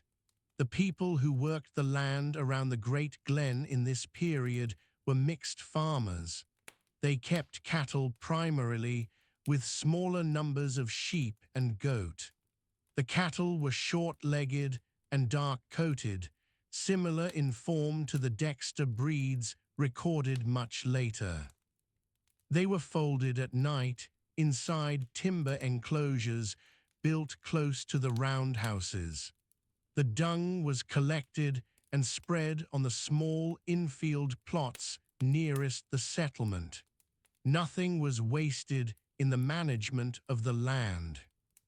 The roundhouses themselves were substantial structures. In the straths of the Eastern Highlands, building traditions favored double-ring timber frames, with the outer ring supporting the rafters and the inner ring carrying a heavier load-bearing element. The roofs were thatched with heather or with reed cut from the nearby wetlands. Inside, the floor was of compacted earth, and a central hearth burned peat or wood through the night. The smoke rose and escaped through the thatch above slowly. The interior walls were lined with wattle and daub panels, which held some warmth against the wind coming off the high ground. In 100 BC, the peat was younger than it would become. The blanket bogs that now cover the flow country in the far north were still forming. In that period, much of Sutherland, north of the Helmsdale River, was a mosaic of wet heath, shallow lochans, and degraded forest. Scots pines still grew in isolated stands on the well-drained ridges. The ground beneath the pines was dry and covered in a mat of blaeberry and cowberry. Red deer moved through these pine stands in the late autumn, descending from the high tops as the first hard frosts came down. They were hunted, but not heavily. The main protein in the diet came from cattle and from the sea. The coastline was more accessible to the sea than it appears today in some respects, and less in others. The tidal range along the Murray Firth was much as it is now, roughly 4 meters on a spring tide. But the shoreline vegetation was different. Salt marsh extended further inland at the mouths of the Findhorn and the Spey. The Spey Delta in particular was a wide expanse of braided channels and gravel bars, shifting with each winter flood. Small wooden boats could navigate the lower reaches of the Spey for perhaps 12 miles inland in the summer months, when the water ran clearer and the gravel bars were more predictable. Those boats were simple in construction. The communities of the Highland coastline in this period used logboats for river travel, hollowed from a single trunk of oak or alder. For coastal movement, they used hide-covered craft of a type well attested in the archaeological record of Atlantic Europe at this date. A frame of bent hazel or ash rods was covered with stitched cattle hide, treated with fat to keep it supple. These boats were light enough to be carried overland between sea locks. They were used for fishing, for moving people and goods along the indented western coastline, and for crossing the larger sea locks where no other passage was practical. The western coastline in 100 BC presented a different character entirely from the eastern. The sea locks of Wester Ross cut deep into the mountains.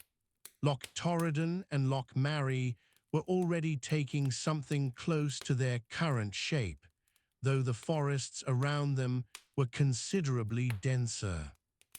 Oak woodland grew on the south-facing slopes above Loch Maree to a height of perhaps 300 meters. Beneath the oak canopy, the ground was damp and rich in mosses.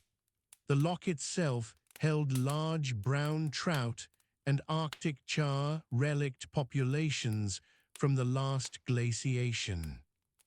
People netted the char in shallow bays, using woven willow traps weighted with smooth stones. A generation before 100 BC, around 130 BC, the oak woodland around the western sea locks had been even more continuous. By 100 BC, small clearings had appeared on the better-drained ground above the southern shores of Loch Maree. These clearings were maintained by grazing pressure as much as by deliberate felling. Cattle and goats browsing the understory prevented regeneration. Over decades, the clearings widened slowly. The change was not dramatic within a single lifetime. A man of 50 in 100 BC would have noticed the difference from his childhood, but only barely. The moorland of the Central Highlands in this period was a younger landscape than it is sometimes imagined. The high plateau of the Cairngorms, above roughly 700 meters, was largely open and rocky, much as it is today. But the intermediate zone, between 300 and 600 meters, held a patchwork of woodland and open ground that had not yet fully tipped toward the blanket heather monoculture of later centuries. Juniper scrub was common on the upper fringes of this zone. It grew in dense, low thickets on the sheltered north-facing slopes and provided cover for capercaillie, which were present throughout the highland forests in considerable numbers. The rivers of the central and eastern highlands ran fuller in the late autumn and winter months than they do now. Deforestation had not yet altered the hydrology of the catchments significantly. Rain falling on a forested hillside in 100 BC was taken up by root systems and released slowly into the burns over days and weeks. The spates that came through in November and December were powerful but not instantaneous. The salmon runs that ascended the Dee, the Don, the Spey, and the Tay in autumn were extensive. Atlantic salmon returned in numbers that later generations would find difficult to credit. They were taken by spear and by wicker trap at natural choke points in the rivers, wherever a bedrock shelf narrowed the flow. The Tay was the largest river system on the Scottish mainland, and it dominated the southern approaches to the highlands. By 100 BC, its lower reaches flowed through a wide valley that was already partly cleared of its original forest cover. Communities had been farming the Carsh of Gowrie for centuries by this date.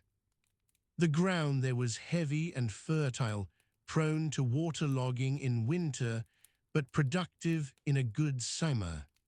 Emmer wheat and hulled barley were the principal grain crops. They were grown in small plots of perhaps half a hectare, bounded by low earthen banks. The harvest in late August was threshed by hand and stored in raised granaries built on 4 or 6 timber posts to keep the grain above ground moisture and away from rodents. The seasonal rhythm of life in the highlands in this period was pronounced. The late October and early November period marked the main slaughter of livestock. Animals that could not be supported through the winter on stored hay and browse were killed, and their meat preserved by salting or by hanging in the cold air of the roundhouse roof space. The hides were scraped and cured. The bones were cracked for marrow and then boiled a second time for whatever fat remained. By the time the first hard frosts settled over the glens, usually in November, the communities were closed in and living on stored food. The rhythm of work slowed. The high passes became impassable in most years by December. The Drummochta Pass, which carried movement between the southern and northern highlands along the spine of the mountain chain, could close with snow as early as late October in a hard year.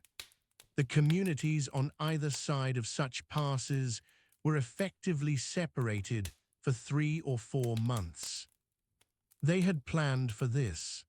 Kinship networks and exchange relationships were built to function on an annual cycle of contact during the summer months and isolation in winter. The summer gatherings at recognized meeting places, near prominent landscape features or at river fords that were known to all, served social and economic functions that the scattered pattern of settlement made essential. The fords themselves were significant features in the landscape. On the Spey, the principal fords were at points where the river braided across a gravel bed and could be crossed in low summer water at perhaps knee to thigh depth. These crossings were known and maintained. The approaches were kept clear of vegetation. In some locations, flat stones had been laid in the riverbed over generations to improve the footing. The fords were also the locations where exchange took place, where disputes were settled by agreement, and where news traveled between communities that might not otherwise meet for months at a stretch. The landscape a generation before, around 130 BC, had been subtly wetter still. A climatic deterioration that had begun around 800 BC and caused a significant expansion of blanket bog across northern Britain was only beginning to ease by 130 BC. The peat surfaces in Sutherland and Caithness had been actively accumulating for several centuries. The lochs in the far north held higher water levels than they would in 100 BC. Communities had adjusted their settlements accordingly. In some areas of the far north, the building of stone-walled roundhouses and the distinctive towers later called brocks was partly a response to the encroachment of wet conditions on previously habitable ground. Building in stone rather than timber made sense where the ground was too damp to preserve wooden foundation posts. The brocks of the north and west were already present in the landscape by 100 BC, though the tradition was still developing. Some of the earliest examples on the Orkney mainland and along the Caithness coast had been standing for a generation or more. They were not military fortifications in the first instance. They were substantial stone buildings, circular in plan, with hollow double walls that contained internal staircases. They stood perhaps 10 to 14 meters in height. They dominated their immediate surroundings visually and functionally. The interior space was used for habitation, for storage, and for housing livestock in the worst winter weather. Their construction required organized labor across a community and represented a significant investment of time and material. The stone for these structures came from the immediate locality. The flagstone geology of Caithness and parts of Orkney split naturally into usable slabs, which simplified construction considerably.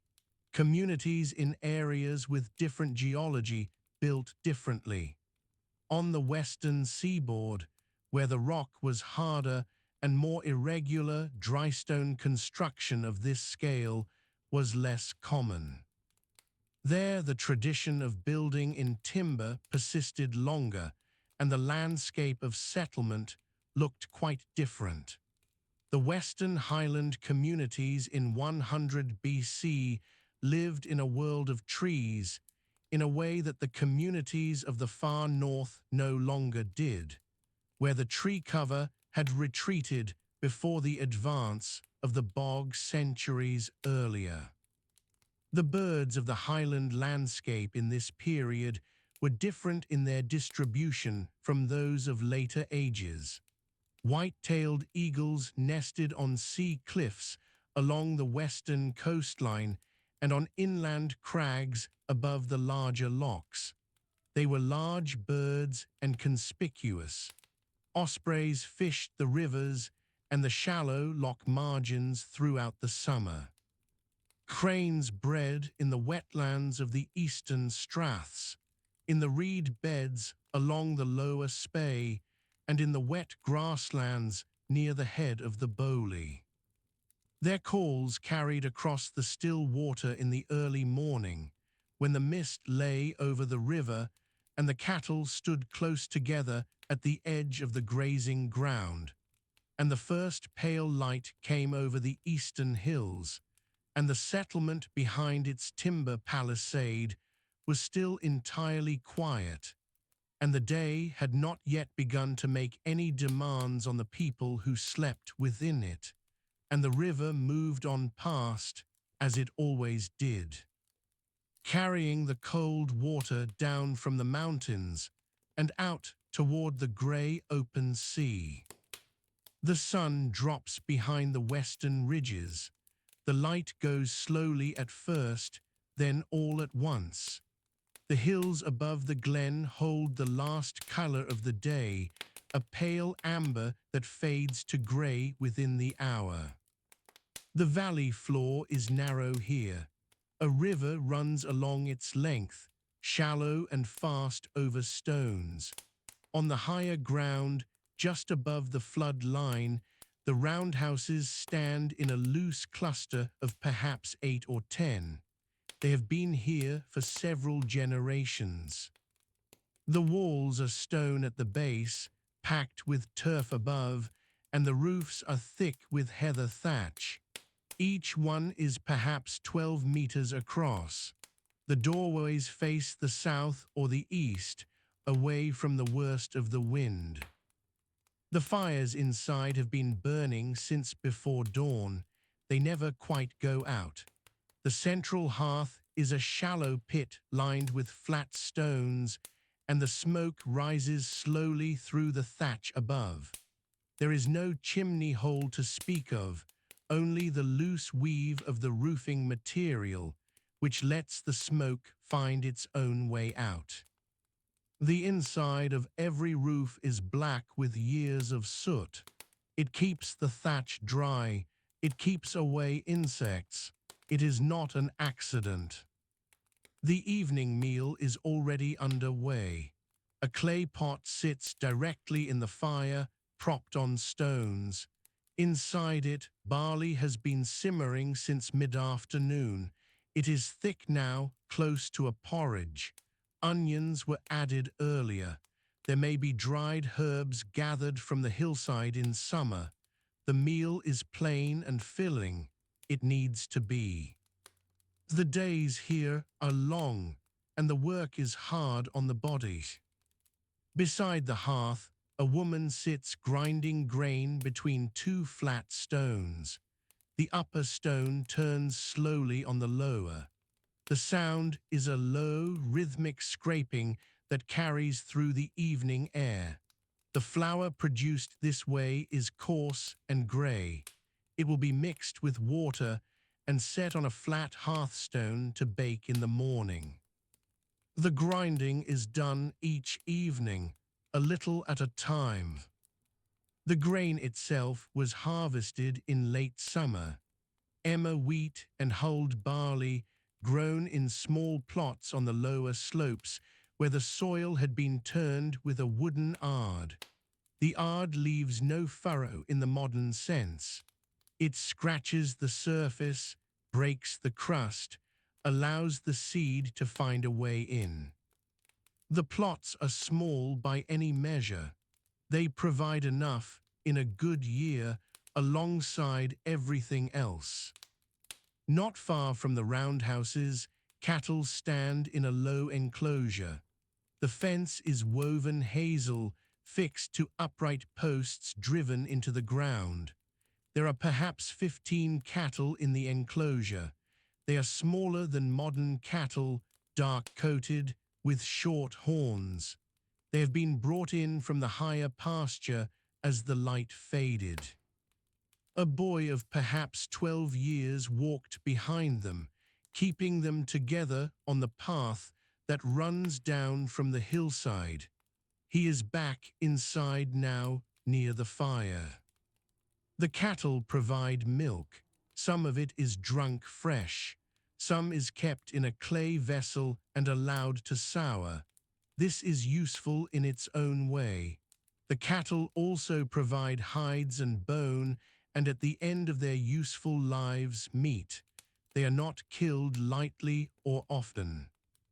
They represent stored wealth in a form that can walk and breed and be counted. Sheep move on the far hillside in the last of the light. They are not yet pennied for the night. Someone will go for them before full dark. The sheep here are small and rough-fleeced. Their wool is pulled, not sheared, when the season comes. It is gathered into bundles and brought inside. Women spin it by hand, using a small clay spindle whirl to keep the thread moving. The thread is wound onto a stick. Later, it will be woven on a simple upright loom. The loom stands against the inner wall of the largest roundhouse. It is a vertical frame of two wooden uprights, with the warp threads hanging down and weighted at the bottom with smooth stone weights. The weights are oval, with holes bored through them. Several dozen of them hang in a row. When the weaver passes the weft thread through, the weights keep the tension even. The cloth produced this way is dense and warm. It is worn as a long wrap, belted at the waist. The people here dress in wool throughout the year. In summer, the wraps are lighter. In winter, they are doubled or padded with animal skins underneath. Leather is used for boots, cut simply and tied with a thong. The boots here are low and unstructured, not far from a wrapped piece of hide. In wet weather, which is most weather, the leather is quickly soaked. The feet of the people here are rarely dry in the cold months. Outside the roundhouses, the ground between them is worn bare. There are no paved surfaces. The soil is compacted by years of foot traffic, and in the middle of the settlement there is a low flat area that serves as common ground. Dogs move across it in the evening. They are medium-sized, lean, and rough-coated. They have been useful all day, keeping the cattle and sheep together. Now they circle near the doorways, hoping for scraps. The fires outside are being lit. Not every household keeps an outdoor fire, but on an evening like this, when the weather is mild for the time of year, 2 or 3 small fires have been built near the doorways. They are fed with birch and alder cut from the woodland edge lower down the glen. The wood here is not pine. This far north and at this elevation, the trees are mostly birch, rowan, and willow along the water. The pine grows further east in the lower straths. The light from the fires stretches perhaps 3 or 4 meters before the dark takes over.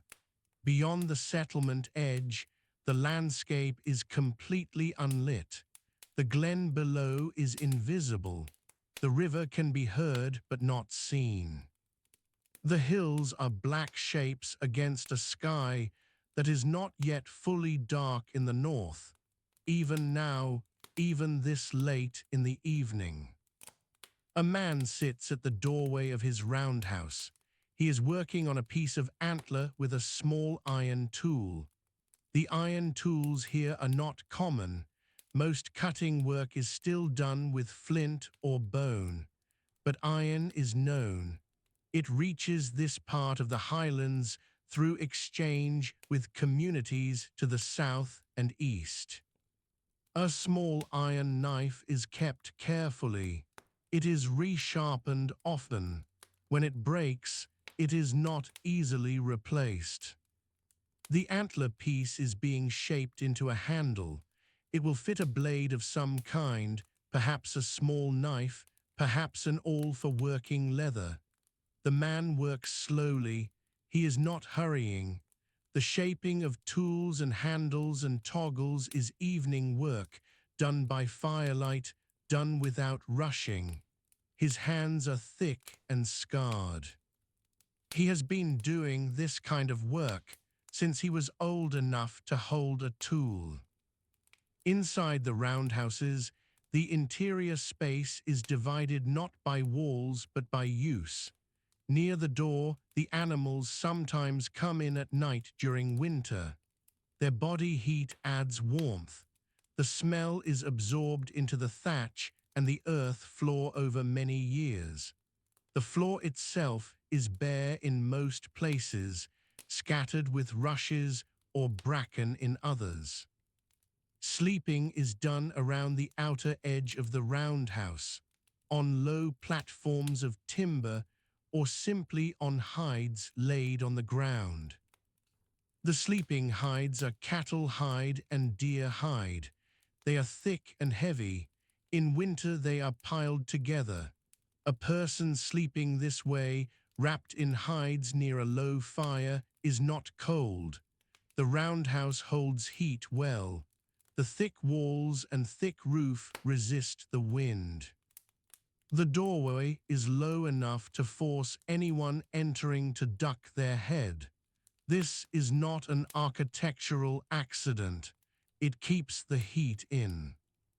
Children are already settled near the fire in at least one of the roundhouses. They will sleep where they have eaten, close to the hearth, close to the other bodies. The family group here is not only parents and children. An older woman sits further back from the fire. She may be a grandmother. She may be a widow taken in by the household. The living arrangements here are practical. No one lives alone if it can be avoided. The sounds of the settlement at this hour are specific. The cattle low occasionally from the enclosure. A dog barks once and then stops. The river fills in the background with a low, constant sound. Inside the roundhouses, voices can be heard in conversation. The language spoken here is a form of Brittonic, a Celtic tongue related to what will much later be called Welsh and Cornish. It bears no resemblance to English. It is spoken quietly in the evening. Not every conversation is important. Some is simply the exchange of the day. Across the settlement, a young woman is tending to a lamb that has been brought inside. It is not yet old enough to be left in the enclosure overnight. It is small enough to carry. She has it near the fire on a piece of old hide. She feeds it from a clay cup. This is common enough in early spring. Late autumn lambs are a risk. They require attention. She is giving it that attention now in the fading light. The high ground above the settlement is called something in the local tongue that refers to the shape of the ridge. The ridge runs north to south for several kilometers. In late afternoon, it catches the last light along its eastern face. By the time the meal is eaten and the fires are settled, the ridge is dark. The people here do not go onto the ridge after dark, not in winter, not often in autumn. The higher ground is understood to be different at night. This is not superstition in a simple sense. It is practical knowledge. The bogs on the high ground are dangerous in darkness. The weather can change within the hour. A person caught on the ridge in a sudden squall of rain and wind without shelter is in real trouble. The caution about the high ground after dark has a physical basis. It has also, over time, gathered other meanings. The two kinds of meaning are not easily separated. The peat on the hillside has been cut and stacked since midsummer. The stacks are drying near the settlement. They are built loosely to let the air through. By now, in the early autumn evening, the outer peat is dry enough to burn. It is brought inside in baskets made of woven willow. The peat burns slow and steady. It produces less flame than wood and more smoke, but it lasts through the night and can be banked down to hold an ember until morning. The tools of the settlement are kept with care. A wooden ard leans against the outer wall of one roundhouse, protected by a slight overhang of thatch. A digging stick worn smooth from use stands near the doorway of another. Baskets of different sizes hang inside from the roof timbers. A coil of twisted rope made from plant fiber sits in a corner. Everything has a place. Everything is used until it can no longer be used, and then the pieces are used for something else. Water is carried from the river in clay pots. The pots here are hand-built, not wheel-thrown. The wheel has not arrived in this part of the world. The pots are coil-built, smoothed by hand, fired in an open fire rather than a kiln. They are functional. Some have simple incised patterns around the rim, pressed in with a stick or a fingernail before the clay hardened. These marks are not purely decorative. They may identify the maker or the household. They have been made this way for as long as anyone here can remember. The night is coming on fully now. The last light is leaving the northern sky. Stars are beginning to show above the eastern ridge. The fires inside the roundhouses cast a warm glow through the low doorways. From a distance, each doorway is a small rectangle of orange light in the dark hillside. The smoke rising from the thatch is invisible against the sky. You can only smell it if the wind is in the right direction.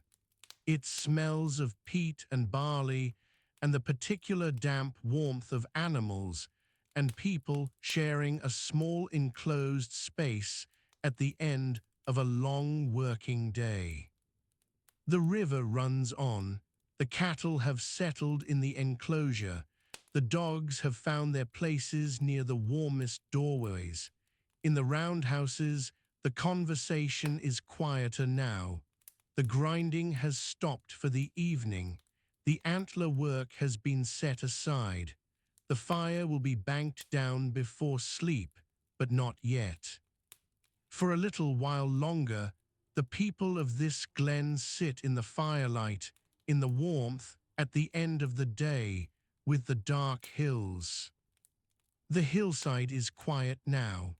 The last of the daylight left the western sky some time ago, and the glen below sits in full dark. There are no lamps here. There is no glass, no oil burned in any lantern that throws light beyond a doorway. What exists instead is fire, kept low inside the roundhouse, its smoke finding the gap left open at the apex of the thatched roof. From a distance, that smoke is invisible. Only the faint amber glow at the threshold tells you something living is inside. The roundhouse itself stands on a shelf of ground above the valley floor. It was built with its back to the prevailing wind, which comes from the southwest in this part of Perthshire, heavy with moisture off the Atlantic. The walls are dry stone at the base, thick enough that a man cannot reach across them with his arms extended. Above the stone, wattle panels fill the frame, daubed with a mixture of clay and cattle dung pressed smooth while it was still wet. That daub has dried over the summer into something hard and pale. It sheds rain well enough through the autumn, though by February it will need repair. Inside, the fire occupies the center of the floor. It burns on a flat hearthstone, a piece of local sandstone dragged up from the riverbed some generations back. The fuel is peat, cut in long rectangular blocks from the bog above the settlement and stacked against the outer wall to dry through the months of June and July. Peat burns slowly. It holds heat long after the flame has dropped to embers. The household relies on that fact through the night. The people sleeping here number perhaps 8 or 9. A man and a woman, their unmarried children, and possibly an older relative, a grandmother or a grandfather, kept close to the fire on a low bed of heather covered with a sheepskin. The heather mattress was gathered fresh in August, when the stems are still supple. By midwinter, it will be compressed and dry, and someone will go out onto the hillside again with a basket to cut more. For now it holds its shape well enough, and the person lying on it does not stir. The animals are not outside tonight. It is late in the year, late enough that the cattle have been brought inside the lower portion of the roundhouse structure, separated from the sleeping area by a low wicker partition. There are 4 of them, small animals by the standards of later centuries, dark-coated and short-legged. Their body heat moves through the partition and into the living space. This is not an accident. The arrangement was designed for exactly this purpose. On the coldest nights, the warmth of 4 cattle is a meaningful thing. One of the cattle shifts its weight now. The movement makes a sound, a scrape of hoof on the earthen floor, a low exhalation, and then nothing. The child nearest the partition does not wake. The dog does. It raises its head from its place near the door, holds still for a moment, then lowers its muzzle again to its paws. The dog is a working animal. It has spent the afternoon moving sheep on the upper ground above the tree line, and it is tired. It does not fully sleep. None of the animals fully sleep. They remain on the edge of awareness all night long. Outside the roundhouse, the settlement consists of 3 other structures arranged without formal plan on the same shelf of ground. 2 are similar in design to the first. The third is smaller, with walls that do not reach as high, and it is used for storage rather than sleeping. Inside it, there are clay vessels sealed with wooden discs containing grain. The grain is emmer wheat and barley, harvested 6 weeks ago and threshed on a flat stone outside in the dry weather of early September. Some of it has already been ground on a saddle quern, a process that takes a long time and wears at the hands. The flour is coarse by any later measure, full of grit from the grinding stone itself. The settlement sits at roughly 400 meters above sea level. Below it, the valley floor is covered in mixed woodland, oak and hazel and birch, with alder along the watercourse. That watercourse is the River Almond, running clear and cold over stones. In the darkness now it cannot be seen, but it can be heard from the shelf of ground above it, a low continuous sound that has been part of this place for as long as anyone living here can remember. It will be part of this place long after anyone now living is gone. The tree line on the opposite slope is ragged. There are clearings in it where trees were felled over many years to extend the grazing ground. The stumps of those trees still show above the grass in some places. Cattle have grazed those clearings through the warmer months, and the grass there is short and closely cropped. Now, in the darkness, the clearings are invisible from the settlement. Only the solid black mass of the hillside opposite is visible, slightly darker than the sky above it. The sky itself is not entirely dark. There is no moon tonight, but the stars are extraordinary. The air over this part of Scotland in 100 BC carries no smoke from any industrial source, no particulate matter from combustion at any scale. The Milky Way is visible as a solid pale band running from the northeast horizon to the southwest. Individual stars are bright enough to cast faint shadows, though the human eye, accustomed as it is to the interior firelight, takes some time to adapt to it. A person stepping outside the roundhouse now would stand still for a moment, waiting for their eyes to find the ground at their feet. Someone did step outside a short while ago. One of the older children, a boy of perhaps 11 or 12 years, went out before the household settled for the night. He did what was needed and came back in quickly. The cold had sharpened since sunset. He felt it on his forearms, which were bare. His upper body was covered in a woolen tunic, woven on a vertical loom that hangs inside the roundhouse near the wall. The wool came from the settlement's own sheep. It was cleaned, combed with the fingers, and with a simple comb cut from antler, then spun on a drop spindle. The thread is uneven but serviceable. The finished cloth is heavy and slightly rough against the skin. It does not keep out the cold entirely. Nothing does. The boy's feet were wrapped in leather, not boots with any shaped sole, but pieces of hide cut to size and drawn up around the foot with a thong tied at the ankle. The leather had been worked with fat to keep it soft enough to fold, but it is still stiff in cold weather, and he had felt the damp coming through it by midday when he crossed the shallow part of the river to bring the sheep down.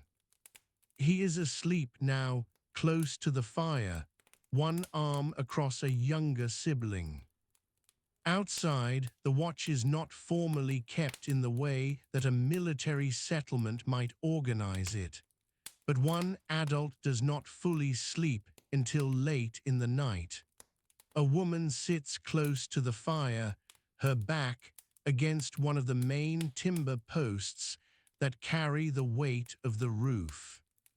The posts are oak, stripped of their bark, set into the ground at roughly equal intervals in a ring inside the stone wall. The one she leans against is smooth from years of this contact. There are other marks on it lower down, the marks of a knife used for some task or other, no longer remembered. She is not keeping watch in any deliberate sense. She is simply not yet ready to lie down. She tends the fire from time to time, pushing a peat block closer to the embers with a long stick. The light shifts when she does this. Beyond the settlement, the hillside continues upward. The ground above the buildings is open moorland, heather and coarse grass and patches of wet ground where the drainage slows. In the growing season, there are bog cotton and tormentil and the small yellow flowers of the lesser spearwort. Now, in the darkness of a night in late October, all of that is closed down and invisible. The heather is dry and wiry. It catches at cloth if you walk through it quickly. The sheep know every path across it, every wet patch to avoid, every sheltered hollow where the wind drops. The sheep themselves are not in the settlement tonight. They are on the upper ground, grouped together in a natural hollow below a rock outcrop that faces south. They have gathered there by habit. The coldest nights tend to find them in exactly this spot, their heads lowered, their bodies pressed together. They were the last living things the boy saw on the hillside before he turned and came down to the settlement in the late afternoon. He counted them before he left. There were 14.